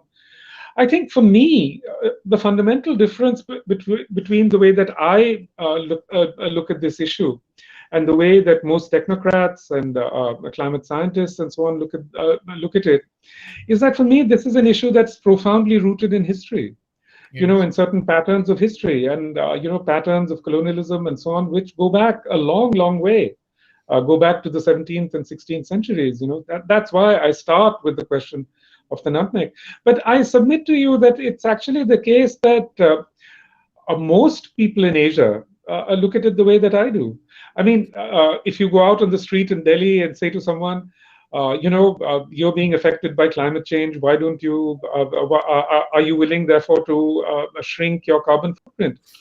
The first thing that they will say is, "Why should I do it? Let the Yeah. West do it. They got rich when we were poor. They got rich by colonizing us. Now it's our turn." Yes. So from an Asian or African perspective, this whole issue is completely grounded in geopolitics. So whereas the West sees this as a technocratic problem, I think most Asians are in the global South. This is completely perceived as a problem of history, as a problem of colonialism. But Amitabh, let me just give you the other side of the argument. I mean, this argument that people who have contributed to the problem historically should bear the burden of rectifying the situation is an argument that has been made by India, by China, by African countries, and by what you call the global South. However, the point remains that we are the countries that have the maximum vulnerabilities, to climate change. I mean, take India, for example. We have the monsoon, we have the glaciers, we have the forests, we have the coastlines. We have multiple vulnerabilities. So, is it really right on our part to say, well, you polluted the atmosphere, you put carbon dioxide in the atmosphere, now it's our turn? Because really, we are facing the brunt of the problem, not so much the Americans or the Europeans. So there is a balance to be drawn between fixing historical responsibility in a meaningful manner and doing something on your own, even though you may not have contributed to the problem. And this is the dilemma that India faces, does it not? I completely agree with you. I think there are two aspects to this. One is the global problem of justice, and the other is the problem of how do you mitigate? How do you create some kind of resilience and sustainability? Because, actually, Jaram, when you're using the term we, especially in the Asian context, we have to ask who is the we? Yeah. Because in fact, the people who are running, these policies in India or Indonesia or wherever, what they have decided to do in relation to their countries is exactly the same as what the West is doing to the rest of the world. Yes, Basically, we absolutely. are just sacrificing our poor. We've just decided that you know, they're the ones who are going to suffer. So, the middle classes want to push ahead with Yeah. industrializing more and more, with creating more and more greenhouse gas emissions. Yeah, you're absolutely right. I mean, it's not just equity across countries, but equity within a country, which is very important. And India can use its population argument, saying that our per capita emissions is low, and use that as an argument for replicating a basically ecologically destructive model of development which the West has. Yes, you're That's absolutely right. absolutely That's absolutely the case because when we middle class urban Indians have carbon footprints that are actually no less than that of an average American or whatever. So basically, they're using the vast majority of the country, which is poverty stricken, to make arguments for their own for their own benefit, if you like. But there's another point you made, Jairam, which I want to contest a little, which is you said that we will bear the brunt of it. We are the most affected. I don't think that's actually the case. I mean, if we look at it objectively, I think the country that is most affected by climate change actually right now is the United States. You look at the devastating wildfires. You look Yeah. at what sea level rise is doing to Florida and the East Coast generally. You look at the incredible flooding. You look at Louisiana literally succumbing, to sea level rise. I think in many ways the argument can be made that it's the countries where this extractivist economy has really taken hold. Those are the countries that are going to suffer disproportionately. Yeah. Another country that is really enormously affected by climate change is Italy. Yeah. Italy is in a very, very vulnerable position. Italy now has an average of 4 extreme weather events every day. So it's not just the case that it's only the poor who are to be affected. And I would also make this argument in relation to India. Middle class Indians think that only the poor are going to bear the brunt of it. I don't think that's the case at all. I think the poor are much more resilient than middle class Indians. Yeah. You just take the example of a possible cyclone hitting Mumbai. Who will be able to leave? Yes. Who will be able to evacuate? The Yeah. working class will leave because they all have connections with Ratnagiri district and so on. They'll take the trains. They know how to take the trains and leave. It's the middle classes who'll stay on. They're not going to leave their apartments and their cars and whatever. They're going to stay, and they are going to be incredibly badly hit. Yeah, Amitabh, some years ago, the Stockholm Resilience Center came out with the concept of planetary boundaries. And I thought about this as I was reading your book, because the title of your book is Parables from a Planet in Crisis. Of course, climate change is only the most talked about and the most headlined of the planetary boundaries that we have crossed. But there are others. There's the ozone depletion, there's the ocean acidification, there's the loss of biodiversity, there is aerosols, there's pollution, there's chemical contamination. So we have these multiple crises that we are confronting. In your experience, in your reading of history, do you see any way forward other than global collective action to deal with these issues? Because it seems to me that this ecosystem issue is one in which one country alone can't make a difference. It all, either a region or the globe as a whole, has to come on a common platform, and that's easier said than done, is it not? Yes, you're absolutely right. I mean, for me, one of the things that's most worrying, actually, two or three things. I mean, it's the brown cloud over India. Yes. The aerosol cloud that covers now the entirety of the Indian subcontinent. So no matter where you are, you're profoundly affected by that aerosol cloud, and that aerosol cloud is also interfering with the monsoons. But the other thing that is really, really worrying for me are these dead zones, in the Arabian Sea and the Bay of Bengal. These dead zones are growing very, very fast. You just take the Bay of Bengal. The Bay of Bengal supports hundreds of millions of people, hundreds of millions of livelihoods are directly dependent on it, especially in terms of fishing and so on. And now, you have these oxygen depleted zones, enormous oxygen depleted zones where no living thing can survive. So, people who've depended on fishing for a living for generations, they're going to lose their livelihoods. Already that process is underway. So, I do think, though, that with the Arabian Sea and the Bay of Bengal, there can be regional negotiations. There can be some kind of regional bodies, which get to work on this. Just stopping the flow of fertilizers and so on into Well, the Bay of Bengal is such an. I tried when I was environment minister to get a joint forum on the Sundarbans going between Bangladesh and India. I'm afraid I didn't. I mean, it didn't. That didn't survive my departure as minister, because, as you know very well, 60% of the Sundarbans ecosystem is in Bangladesh, and the balance is in India. But the problems are, identical. Similarly, when we are talking about the retreat of the Himalayan glaciers, India has to work with Pakistan, has to work with Nepal, has to work with Bhutan, and most importantly, it has to work with China. There's a lot of commonality of interest. What's happening in Tibet is something that threatens not just China, but it threatens the entire Himalayan ecosystem and a system of climate and circulation, in our region. So I think maybe one of the points that you make. I mean, certainly, I think the regional action is not as visible today. We either have countries doing individual actions, or we talk of global initiatives, and global initiatives have their own problems because we have to get 193 countries together.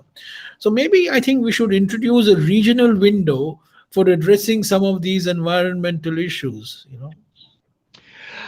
Well, Janam, I mean, you have extensive experience of that. So let me ask you a question. What were the roadblocks you kept running into when you tried to create, let's say, a regional cooperation? Well, it was completely political, Amitabh. It was completely political. I mean, I tried to get an initiative going with Pakistan on trans-border pollution. I tried to get an initiative going with Nepal and Bhutan and China on the glaciers, and of course on the Sundarbans. So it didn't. As I said, it all depends on the political climate. It depends on on the state of diplomatic relations at that point of time. So we were not able. I was not terribly successful. One of the few models I was able to put in place was the eco restoration of Mount Kailash, in Mansarovar. This is a tripartite initiative between India, China, and Nepal. But I could do that because ICIMOD, which is the International Center for Mountain Development in Kathmandu, took the initiative. So, here was a international organization doing what is essentially a regional intervention. I think politics is a huge problem. SARC as an entity doesn't exist. Bilaterally, we don't have discussions with the Chinese or the Pakistanis anymore. So I think this is where our problems arise. That take the Indus Treaty, for example. We signed the Indus Treaty in 1960. It was based on a partition of the ecosystem, but the environmental issues today that the Indus ecosystem faces requires joint action by India and Pakistan, which is completely unrealistic. I mean, as we are speaking, India and Pakistan are playing cricket in Dubai, but that's the extent of interaction we are having. It's absolutely catastrophic what you say, because actually it's very much the case that we desperately need cross-border cooperation on all these issues. And in fact, the terrible thing is the politics is getting worse.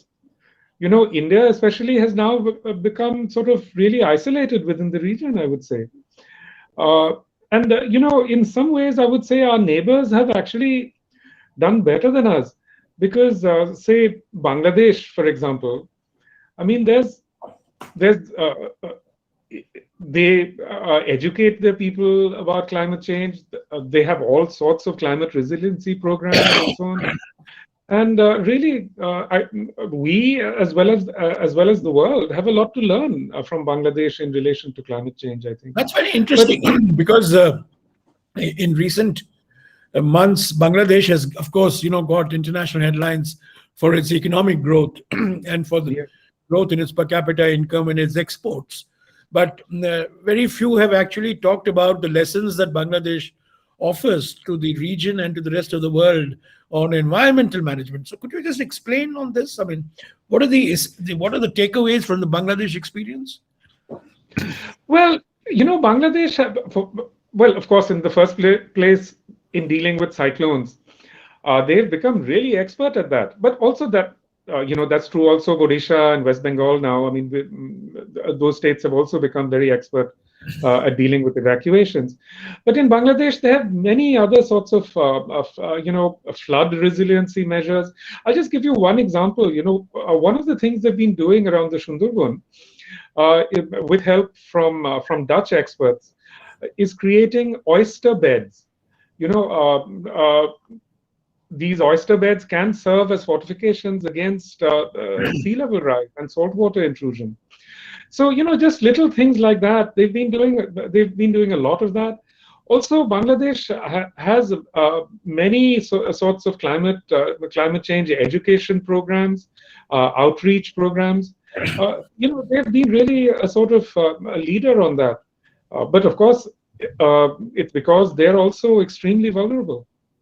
Are you aware of any other countries whose environmental track record gives you some hope that we can address some of these problems? Well, there's Costa Rica. Costa Rica has been very forward-leaning on climate change and have done very good things. But of course, I mean, in a country like India, we can hardly, model ourselves on Costa Rica. That's But really we can not have going to happen. 1,000 Costa Ricas within India, no? That would be the Yes. argument. I mean, we can have, I mean, Bangladesh is a large enough country, but certainly we can have local communities like Costa Rica. What about India itself, Amitabh? I mean, what gives you hope in the Indian experience that some of these issues can get addressed meaningfully?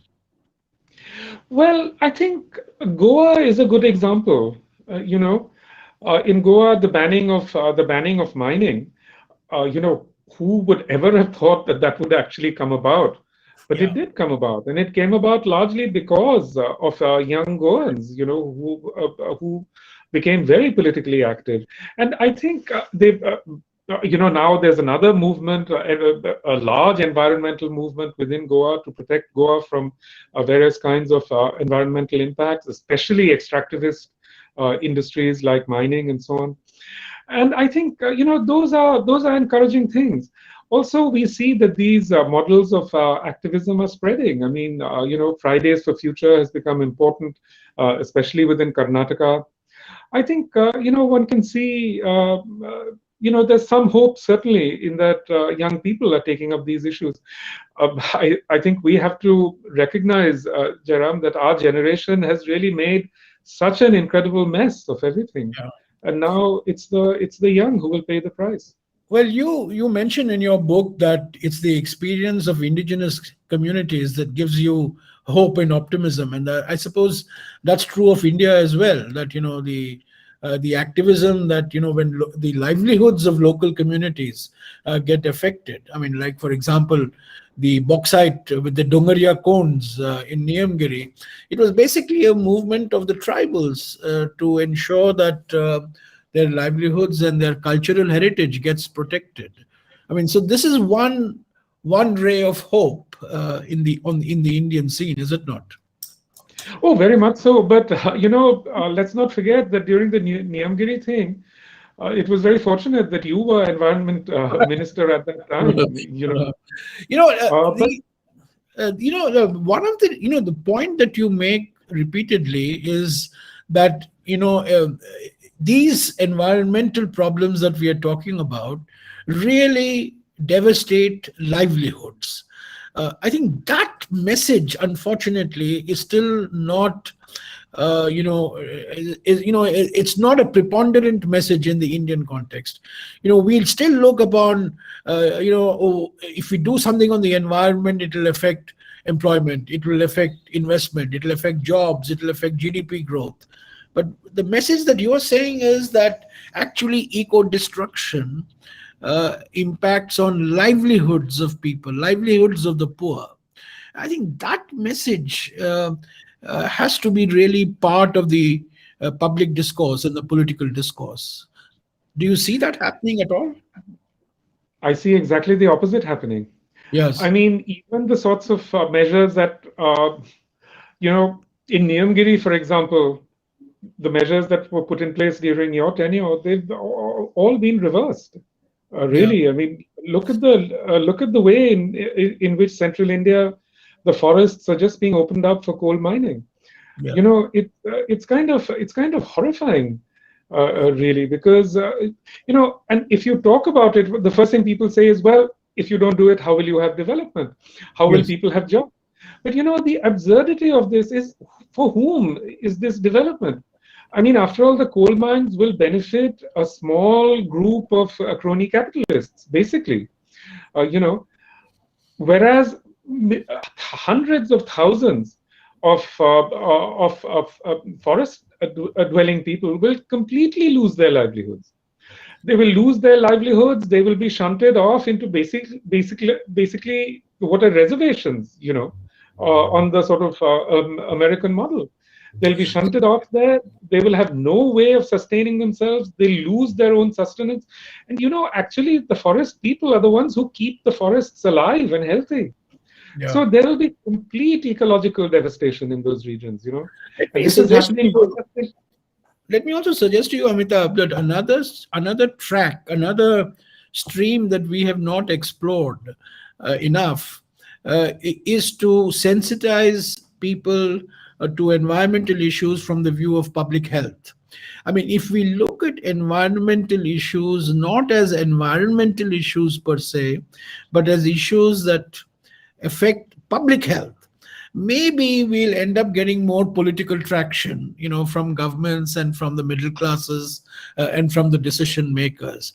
The reason why pollution has become a huge issue, at least in Delhi and in the urban areas of India, in the last couple of years, is because of the visible impact it's having on public health.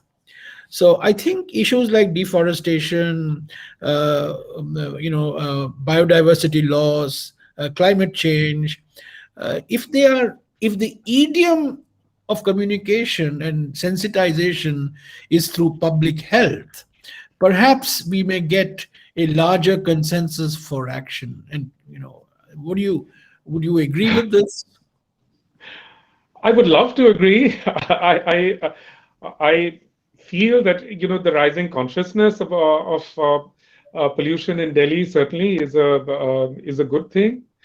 But look what it took to bring that rising consciousness about. I mean, essentially, Delhi has more or less the worst air quality in the world, and Yes. yet people just carry on as though it were nothing.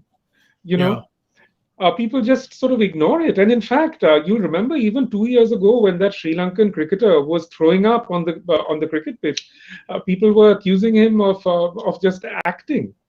You know, I mean, people have become so numb, so callous, to the ecological catastrophe that has befallen Delhi. Uh, And especially not just Delhi, but a large part of northern India. Yeah, Yes, go Amitabh, ahead. in this context, there's a question that's come up which I just want to, pose to you. And this question is really that, people are looking for short term gains, whereas, these ecological issues really have long term consequences. So, how do we balance this? How do we change this mindset? How do we get people thinking that, these are long term consequences, but, they overweigh the short-term gains that may accrue to us? This is a question that's come, so I thought maybe you want to address that. Yes, absolutely. Our ancestors, they thought not in terms of what they stood to gain, but really what they could do for their descendants 7 generations on. We have completely lost that mindset. Today, we just think, till the end of the of the stock market cycle. How do we change this? I really don't know. When you look at it in that way, it seems almost overwhelming. I just think that we have to really abandon this entire mindset that arises from colonialism, essentially colonial capitalism starting in the 17th century. That's why my book begins with the history of the nutmeg, because the history of the nutmeg really really illustrates the processes by which a certain kind of modernity really creates this suicidal, omnicidal urge, you know. Does Gandhi have any answers, Amitav? Of course. I mean, Gandhiji said in the 30s that, we will not adopt that model, the model of the West. He actually had the courage to say that we will not adopt that model. We will do it differently, because if we did what the West does, we'll exhaust the earth in a few years. And he was absolutely right. He had the courage to say this. So what he was really saying is, in order to save the earth, we will remain poor, or poor at least in contemporary terms.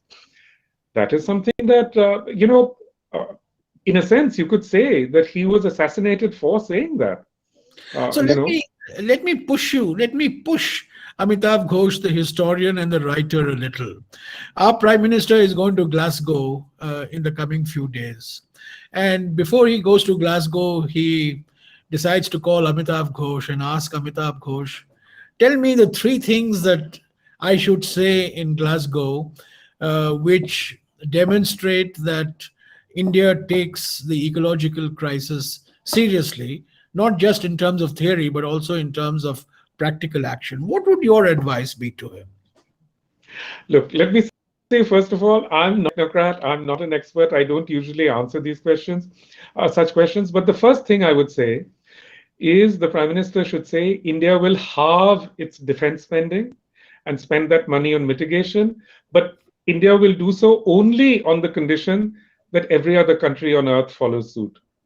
Because defense spending is really it's the elephant in the room that nobody talks about. Well, I think one of the unique features of your book is that you really bring in the armaments industry as very much an essential part of the colonial and capitalist enterprise, And of course, you draw attention to Priya Satya's book, but the armaments industry and the military spending has had great impacts on ecological issues as well. 20% of US greenhouse gas emissions are defense related. And I think that number is actually very small. I think the actual number is much, much bigger than that, because, this number doesn't even take into account emissions in relation to manufacturing, defense manufacturing and production, and so on. So, when we talk only about technocratic solutions in relation to alternative energy and so on, we are really just ignoring the huge elephant that's in the room. In this period, since the Paris Agreement, the world agreed to create, or the rich countries agreed to create a fund of 100 billion. Not even a tenth of that came through. And in that same period, increased the defense spending across the planet increased by more than 1 trillion. So you can see where the world's priorities are.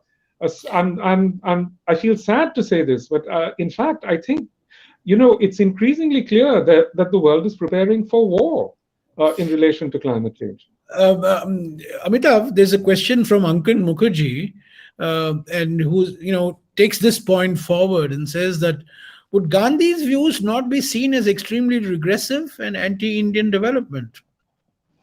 Well, that was Gandhi's view, that what you call development, he saw as regression.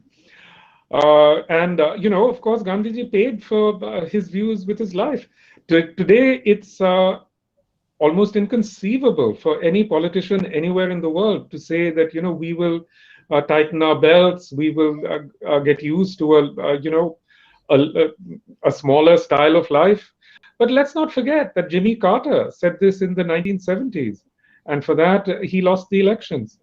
But he didn't get re-elected. Yeah, that's true. Yeah, I mean, we may have politicians in the developing countries who may say this, but I don't think any American or Western politician will have the courage to say, let's tighten our belts, isn't it?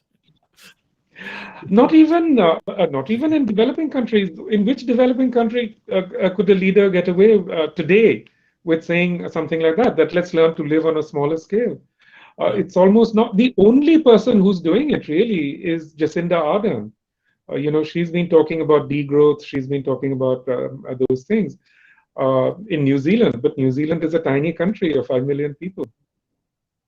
Yeah, Amitabh, another question from Nilufer, which which takes off from the discussion that we've been having on how to deal with the problems that you highlight in your book. Has the time come to stop thinking in terms of nations and countries and start thinking of environment communities or community? Nation state, as we have discussed, is very often part of the problem, not part of the solution. So should we start? I think Nilofer is asking, we start thinking of environment or community and just not think in terms of nations and countries. Well, of course, we should think in terms of environment and community rather than nations and countries. That's what you tried to do when you were minister, just as you were explaining right now. But in fact, the world is going in exactly the opposite direction, as we can so clearly see. Nationalism is getting more and more extreme. There's this kind of hyper nationalism that has now gripped India, China, the United States. So, in fact, we are traveling in exactly the opposite direction. I think the thing we don't recognize is that climate change has profoundly already destabilized our planet. It's destabilized it politically. Could you have imagined 30, 40 years ago that the country that has been held up for centuries as a model of stability, that is to say Britain, would become so profoundly destabilized over migration? Yes. Who could have imagined that? And this migration is also not unrelated to climate change. That anxiety around migration that we see now in the United States, in the United Kingdom, is very much related to climate impacts.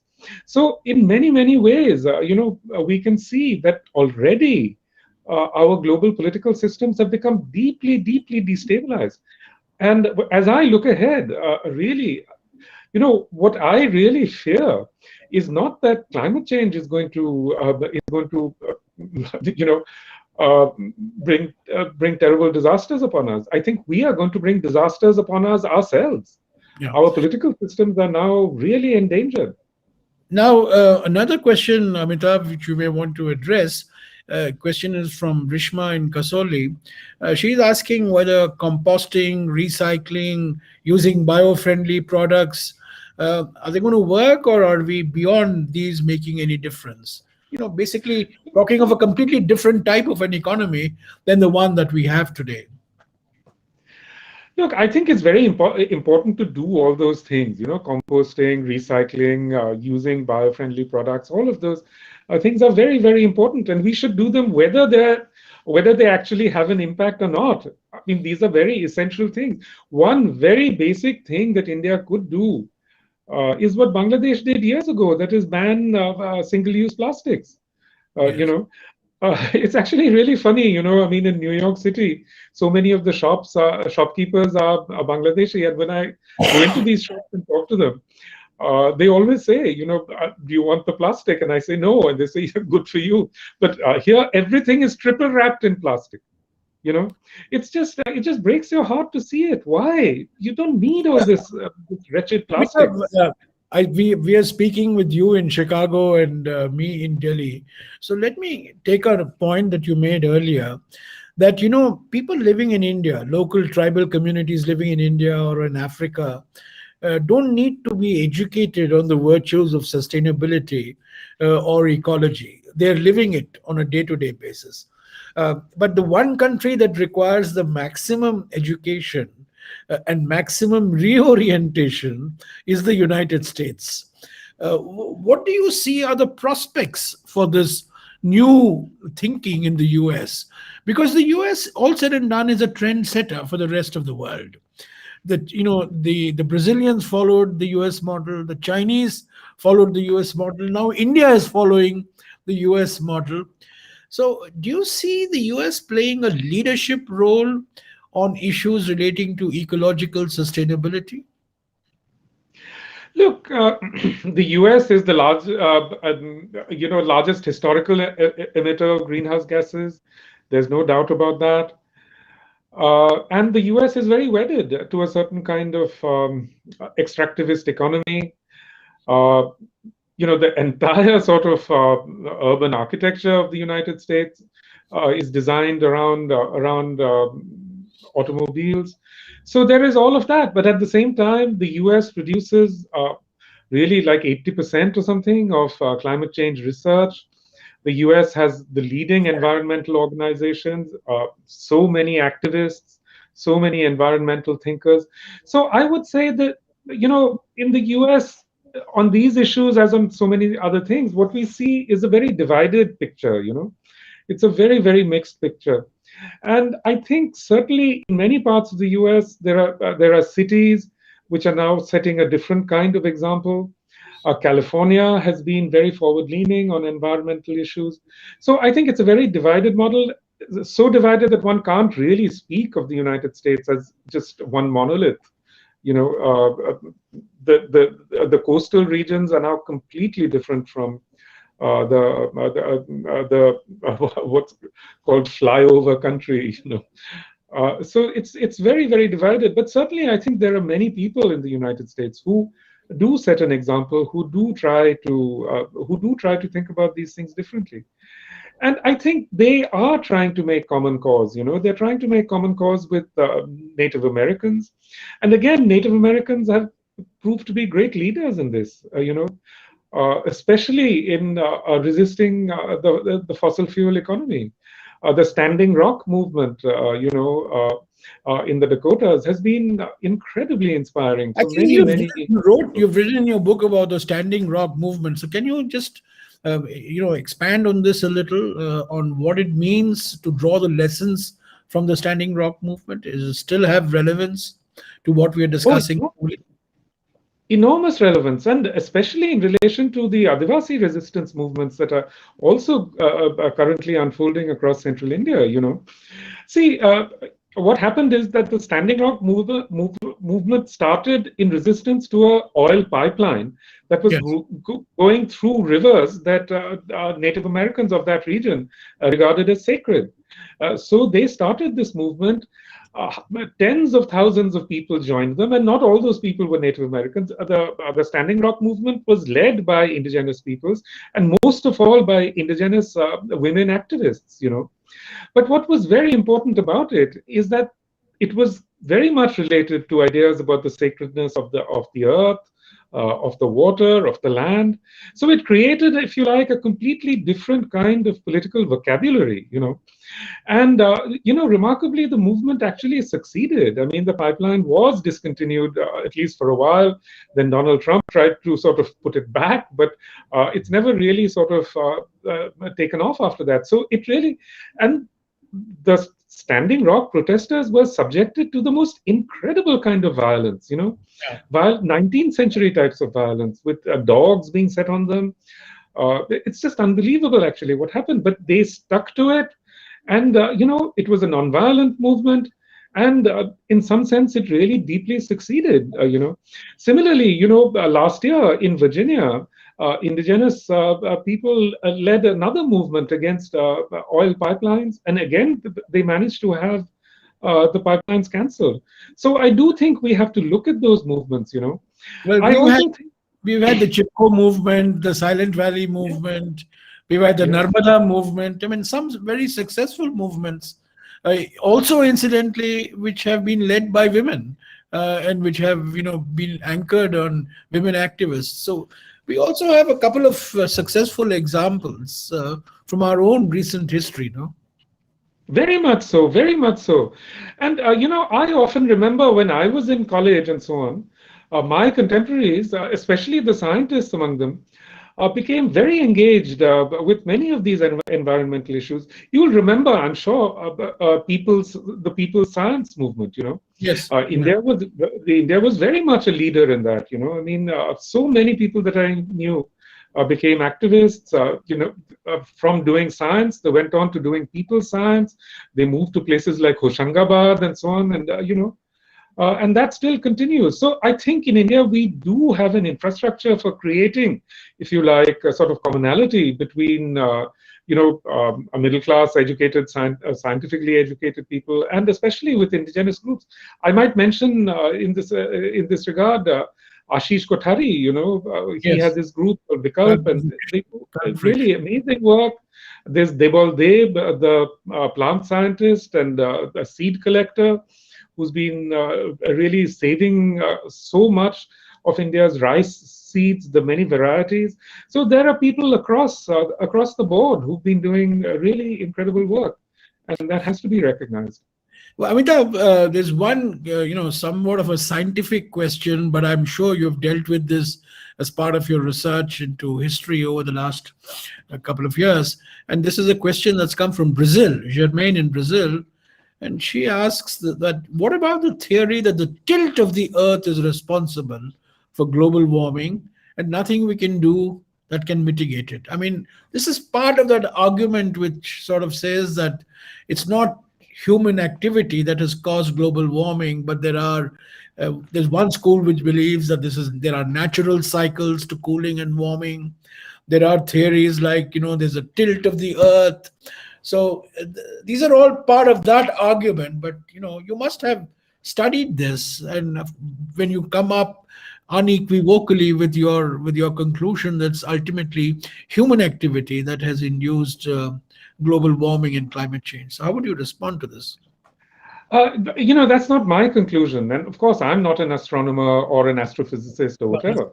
No. But just yesterday, there was an article which showed that 99.1% of climate scientists believe, or rather conclude that our present cycle of climate change is anthropogenic, that it's caused by human beings. Where 99.1% of informed people and climate scientists and so on come to this conclusion, I don't see how I could possibly disagree. And even the remaining 0.9% of people, their studies have been completely disproved. So what can I say? Amitabh, one thing that really struck me after reading your book is that the Indian experience on colonialism is so very benign as compared to what the Americas went through, what the indigenous people in the Americas were subjected to. We crib and we cry and we, agitate over our colonial encounter, but that's been relatively, it didn't have exterminating impacts in India of the type that, you've written about in the Americas, isn't it? It's very true. I mean, what the Americas and especially what Africa experienced under colonialism, with enslavement. Africa also, yeah. I mean, it's a different scale of things. But what happened in India was also incredibly terrible. I mean, just as I've written about a nutmeg, one very good example, which I've been writing about for a long time, is opium. If you look at the opium growing regions where the East India Company started growing its opium for export to China, this area was actually Purvanchal, that is to say, Uttar Pradesh and Bihar. And just like the nutmeg resource curse, these areas to this day are suffering from the opium resource curse. Actually, there have been studies which show that in opium growing districts, every indicator of development remains to this day really bad. So, this area, Eastern UP and Bihar, was historically the richest, the most productive part of India. Today, they're the poorest, most backward part of India, and they've become an incredible political burden, really, on the country. All of that is traceable, really, to the impacts of colonialism. So, colonialism was devastating for every place, but it was particularly devastating of course, for Native Americans and for Africans. Let me ask you one other question in this cross-cultural context. Is the Indian way of dealing with indigenous people and its tribal population fundamentally different from the European way? I mean, can we take a little credit in the fact that we have not seen extermination in India, in the Indic civilization, while dealing with the Adivasis, for instance, of the type that the Europeans indulged in the Americas or in Africa, for that matter. Historically, there was a sort of symbiosis between the, let's say, the lowland populations and forest people. And it was a symbiosis created by both, because the forest people, of course, were perfectly capable of resisting. I mean, like the Santals did and so on, perfectly capable of resisting, plains people. And that pattern persisted, for a very long time. And I think forest peoples were protected, even within independent India, for several decades. But that process has now completely fallen apart. I mean, the sort of language you hear in relation to forest people in India now is absolutely the settler colonial language. Yes. They're called backward, they're called underdeveloped, they're called superstitious and pagan. I mean, these horrible, horrible terms. It's like we are just completely mimicking settler colonial language and settler colonial ideas. Yeah. It's kind of ghastly to see this mentality spread across urban India. Amitabh, I think we have 2 minutes left. And so I think in the initial part of our conversation, you were talking about how the middle classes in India were replicating the resource intensive, energy guzzling, biodiversity destroying economic model, which was adopted by the West as part of capitalism. So here's a question that has come from a gentleman called Arun G. What should the middle class role be? What should the middle class be doing? Look, capitalism is not just one thing. The Anglophone model of capitalism is quite different from, let's say, from German capitalism or South Korean or Japanese capitalism. These are very different things.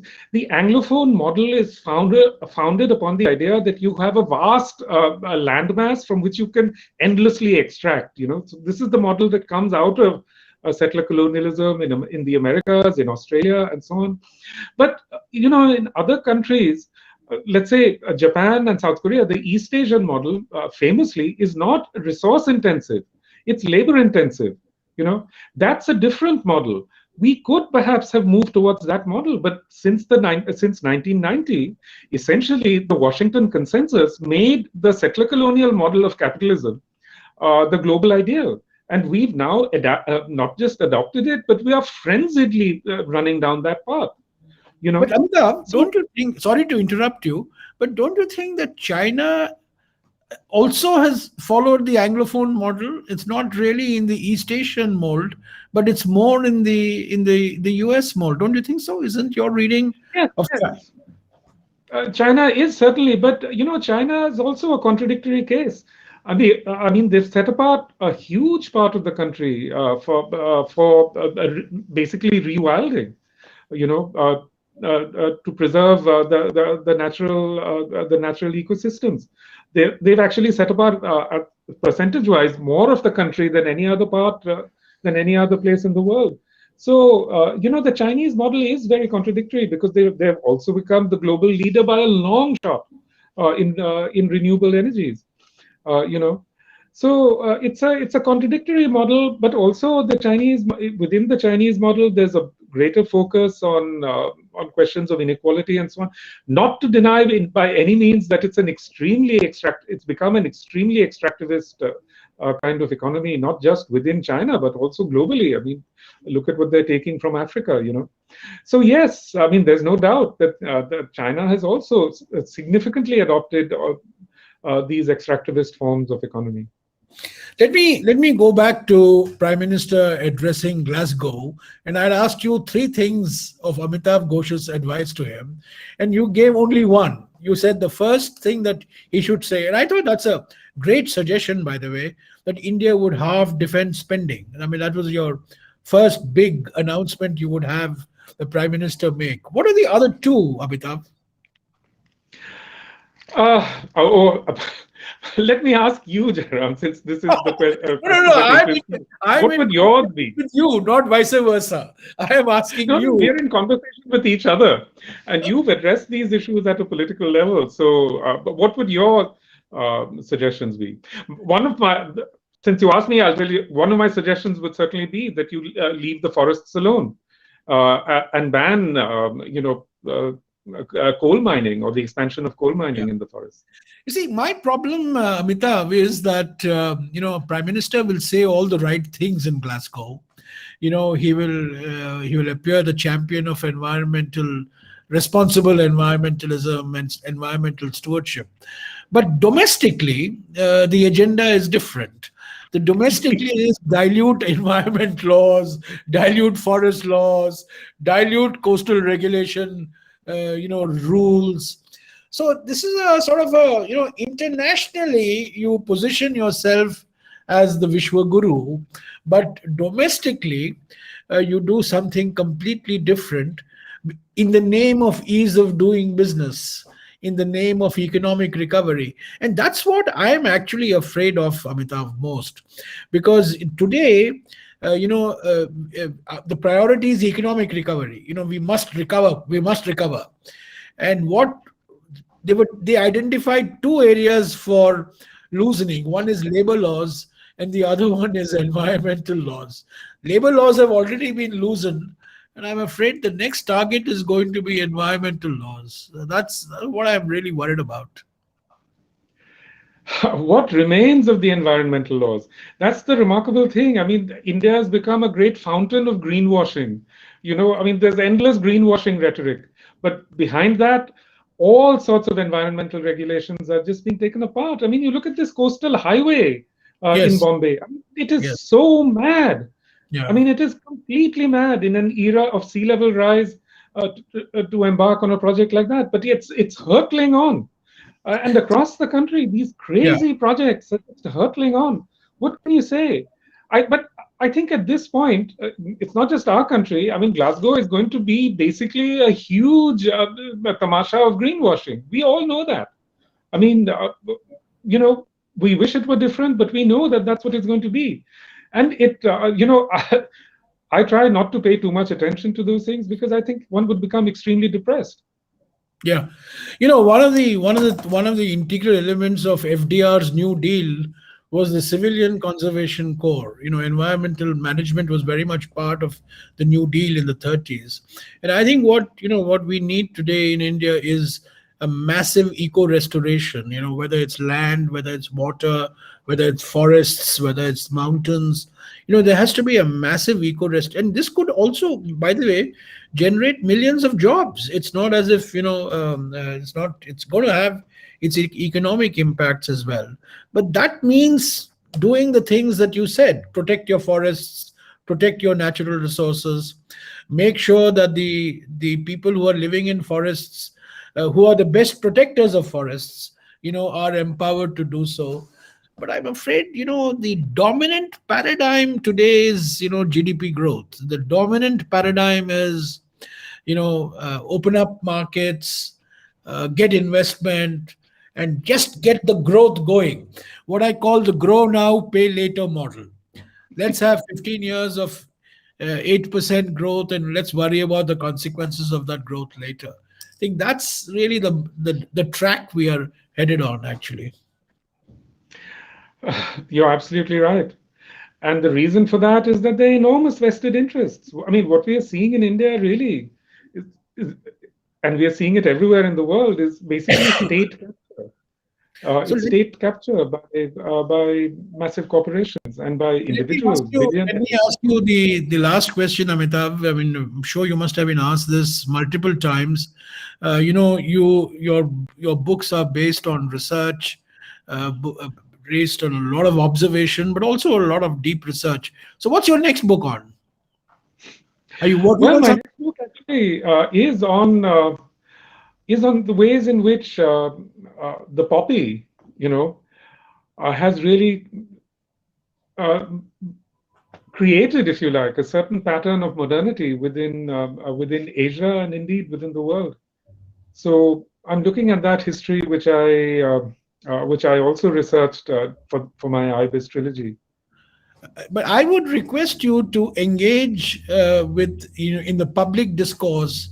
Also, for example, the point that you make about Bangladesh is so very relevant and so very important to us in India to recognize that occasionally take time off from your research and writing books, to engaging, to educating the public on some of the contemporary lessons from your research. And for me, the biggest takeaway from this conversation, there are many takeaways, but the most important, urgent takeaway is, how Bangladesh has been able to manage its multiple vulnerabilities, yeah, similarly, which are similar to ours in many ways, isn't it?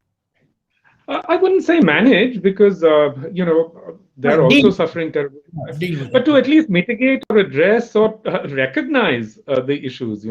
At least Yes. they do that. Which is I would say significantly is not the case in India. Thank you, Amitabh. I really Thank enjoyed you. this Thank you, book. Jeremy. Enjoyed reading the book. I Thank enjoyed you. this conversation, and I look forward to reading your next one and being in Thank you conversation very with much. you. Same here. Thank Thank you, you. Madam. Thank you. Thank you for having me. Goodbye. Goodbye. Thank you. Thank you, Amitav and Jairam. That was a very interesting toss up of ideas, although we didn't quite manage the 3 point recommendation for the Prime Minister for COP26. We'll all be watching that meeting to see what turns up. Thank you also for all of our viewers who've stuck it out for these 3 days. I'm sure it's been an awesome amount of fun. Please stick on for 5 more minutes. Let's all join Rahul for his vote of thanks. Over to you, Rahul. Can you see me and hear me? Okay, Yes. can you see me and hear me?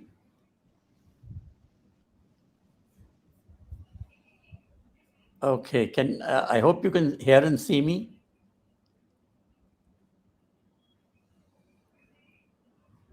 Okay, fine.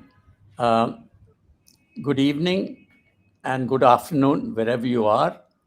I know that I'm speaking at the same time as an Indo-Pak cricket match is going on. So your attention might be diverted, but I've even got the match on mute right in front of me, and the Indian innings is about to end. But Jairam Ramesh just said that the only area of cooperation that we have, talking about this match, that India and Pakistan have, is in cricket, which I think is a shame. Which, before I say thank yous to everybody, I'd like to mention how my father, Khushwant Singh, one of his greatest desires was to have closer Indo-Pak ties. And in our first, I think, 3 lit fests in Kasoli, we were able to bring Pakistanis over to Kasoli. It was a marvelous experience for everybody, especially the young officers, because Kasoli, as you know, is a cantonment. The young officers who were interacting with Pakistanis, every time the Pakistanis spoke, it was absolutely houseful. Then, sadly, our relations got bad and no Pakistanis were allowed to come. I even met a general, retired general who lives in Kasoli, who said, please get the Pakistanis back because we liked interacting with them. And I must mention that these Pakistanis went back to India as goodwill ambassadors. My father was very keen on more people-to-people contact. And if I may send a message to Prime Minister Modi, he wants to be internationally recognized as a big leader and a great statesman. What will make him recognized as a great statesman would be if he brought peace about between India and Pakistan. I think the same thing would be for Imran Khan, the Pakistan Prime Minister. If both these men could bring peace about between India and Pakistan, that would be one of my father's greatest wishes.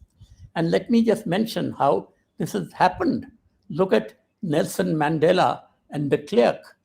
they were able to end this terrible era of apartheid. And South Africa is one of the most prosperous African countries now, and the various communities live peacefully. And look at Egypt and Israel. They also signed a peace pact. Now, I'm sure India and Pakistan can do the same thing. And I'm sure Narendra Modi and Imran Khan would win Nobel Peace Prizes if they manage to do that. So let me now, having said that, let me now go on to the thanks which I wanted to say to everybody. First of all, I'd like to thank our can we? Yes, we're there now. I'd like to thank our keeping our festival alive and kicking. We've only been able to do it online, but I'm sure next year it will be physical. But keeping it online is also a big effort, and um, even through a phone or a laptop, we've kept it going alive. It has taught us that no matter how old we are, technology has come to stay and will continue to bring wonder to our lives. We have heard that though we miss the majesty of the mountains and the scene of the pines, scent of the pines, and all your lovely smiling faces, the wonderful staff at the Kasoli Club, where we've been having the festival, we have come to enjoy the immediacy of social media, of interacting across continents and time zones. I might also now announce that our KSLF London will be taking place on May 21st and 22nd next year. We're not quite sure if it will be online or physical, but these are the dates. So please keep those dates in mind. Saturday and Sunday, May 21 and 22nd. Then I'd like to thank our faithful audience. We've had this audience for 10 years now in Kasoli. It started with only about 200-300 people, but last time we had a physical count, it was over 1,000 people a day. Kasoli has been put on the literary map of India. Then my next thanks are to our erudite speakers. You see them all on the screen. What tremendous diversity they bring to the Lit Fest. Thank you, all of you. After seeing the number of speakers we had, I thought we should bring out a book of the Kasoli Lit Fest of the gist of what all these speakers said, full of words of wisdom and looking to the future. Then I'd like to thank Vikram Seth, who inaugurated the festival with the diya, and he lit. He doesn't make any public appearances, but he came specially for us to light 100 diyas for us, and he moved our audience. My father called Vikram Seth, who he felt would be getting one of these days the Nobel Prize for Literature. He called him his second son. And that's what he really is, devoted to my father as my father loved him. Now we come to our cerebral hosts. They're on the screen. Fakir Ejazuddin, whom we all call Ejaz, who's from Pakistan. He's been one of our biggest supporters. And like my father, one of the greatest proponents of closer Indo-Pak ties and people-to-people contact. Indra Chandrasekhar, who's there, and Madhur Singh, who you've just seen. Madhur is actually spent a lot of time in Kasoli there. Now we come to the ones who began it all. The first person who helped us begin this literary festival was Brigadier, now General, Lieutenant General Anant Narayan and his wife Aparna. He started the tradition of the Kasoli Club, and now we are in our 10th year. Then the patron of the literary festival, that is at the moment Brigadier Patania, who is the present brigadier. He is the patron of the club and also the executive committee of the Kasoli Club. Without them, this literary festival would not have been possible. The Kasoli Club and the committee help us every year. Of course, in the last 2 years, we've not been able to, we have only had it online, but even then, they've been helping us. And then all our past brigadiers who have helped lay out the red carpet for us. Brigadier after brigadier has helped us. As I said, Anant Narayanan was the first one. Brigadier Patania is presently the one in charge. Then I'd like to say something about our perennial partners. They have been there right from the word go, and they've become part of the Kasoli, Khushwant Singh Lit Fest family for life. Now, I just like to say a little bit about some of the particular people who've helped us, who are residents of Kasoli, and who've helped us with the Lit Fest every year, helped us not only in putting up our speakers, but hosting lunches and dinners. And I'd just like to mention the ones who are here on my list.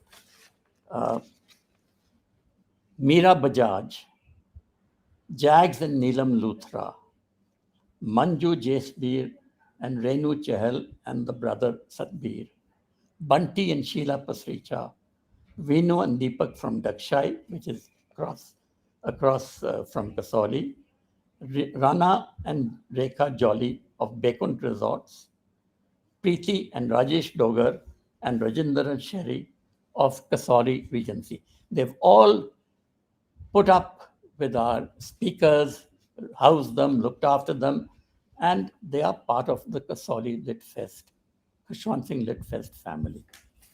Okay, now I come to the people who have helped us, sponsored us, given us funds, attended the Lit Fest. First, I'd like to mention Vikramjit Sani, who's been with us right from the beginning, a supporter. He's also the Honorary Consul General for South Africa. He's a philanthropist who follows the great Sikh tradition of Kar Seva, and he's helped during the pandemic when the oxygen shortage was there. He's done so much. He's also, I might mention, a very good singer, and he's performed in Kasoli with his accompanying orchestra. He's sung in Kasoli. Then there's Grow Trees, growtrees.com, and Pradeep and Sudha Shah and their wonderful team, Surya, Saurav, Akash, have been with us since inception. They've planted trees for each speaker at the Khushwant Singh Lit Fest. To date, we have planted over 4,000 trees at different locations across India. KSLF is a feast with a purpose. We try and walk the talk. When Jane Goodall came, we told her that, we can't really contribute in funds, but we said we could plant trees. And she said, please plant trees. Now, she's such a big name. We said, we'll plant 100 trees for you. And she said, and we asked her, where should we plant them? She said, plant them in the Sundarbans. So thank you, Grow Trees. Thank you, Pradeep Shah. Then the media. Without the media, we would not be where we are. They have given us strength and encouragement and sustained coverage over the years. The publishers, which is again part of the media, are publishers without whom the festival cannot happen. A special mention of Renuka from our publishing partner, Speaking Tiger, Chiki from Juggernaut, Chiki Sarkar from Juggernaut, Michael and Ramnita from Hearst, Pallavi and Sonali from Penguin. And then there are trustees of the Khushwant Singh Foundation. I'll just mention their names. Purushottam Dheer, Varun Kathuria, Ashok Chopra, who's a publisher, Anand Sethi, who lives in Dakshai, is a big history buff, and I can't go into details, but he's earthed so much history about Kasoli and Dakshai that it'll take a book to talk about it. Bubbles Charanjit Singh of the Meridian Hotel, Suneet Veer Singh, and Nilfa Bilamoria, without whom, frankly, this literary festival would not have taken place at all. Then, of course, are volunteers. Enormous, all total voluntary volunteers. Amazing team we have collected over the years from all over the world, across countries and continents, from the UK, Malaysia, and India. KSLF is a volunteer-led festival since its inception. And each one brings to it a passion and drive and commitment that is unprecedented. I'll just mention the names of some of these people. Bharat, who has been hand-holding us all throughout. Ashwani, our technical wizard, absolute. If you want anything technically done, go to Ashwani in Chandigarh. People say, in Chandigarh, of all places, yes, I said, Chandigarh has some of the best technical people for this kind of thing. Publicity, Rajiv. Website, Nestin. Social media, Kiran and Harinder. I think I should have mentioned earlier that Kiran and Harinder run 1469, the date that they've given their brand and the shops that they run all over the country. 1469 is the date of birth of Guru Nanak, and that's what they've called their outlet, their shop. Kiran and Harinder for social media. Una from the UK. Pooja from Dehradun, I think she is there. Rishma, Bobby, Ashima, a brainwave and English teacher who teaches at Sanar School and who has been with us right from the start. Joy of Learning, Parneet. Media, Kishi, who lives in Chandigarh, a great motoring expert who writes a regular column for Tribune on motoring. And Ajay, the photographer, Ajay Bhatia. Q&A, Serena and Bharat. Serena, who is been interacting with us and who runs the Q&A, and Bharat, who I've mentioned earlier. Technical facilities, Rahul Gauba.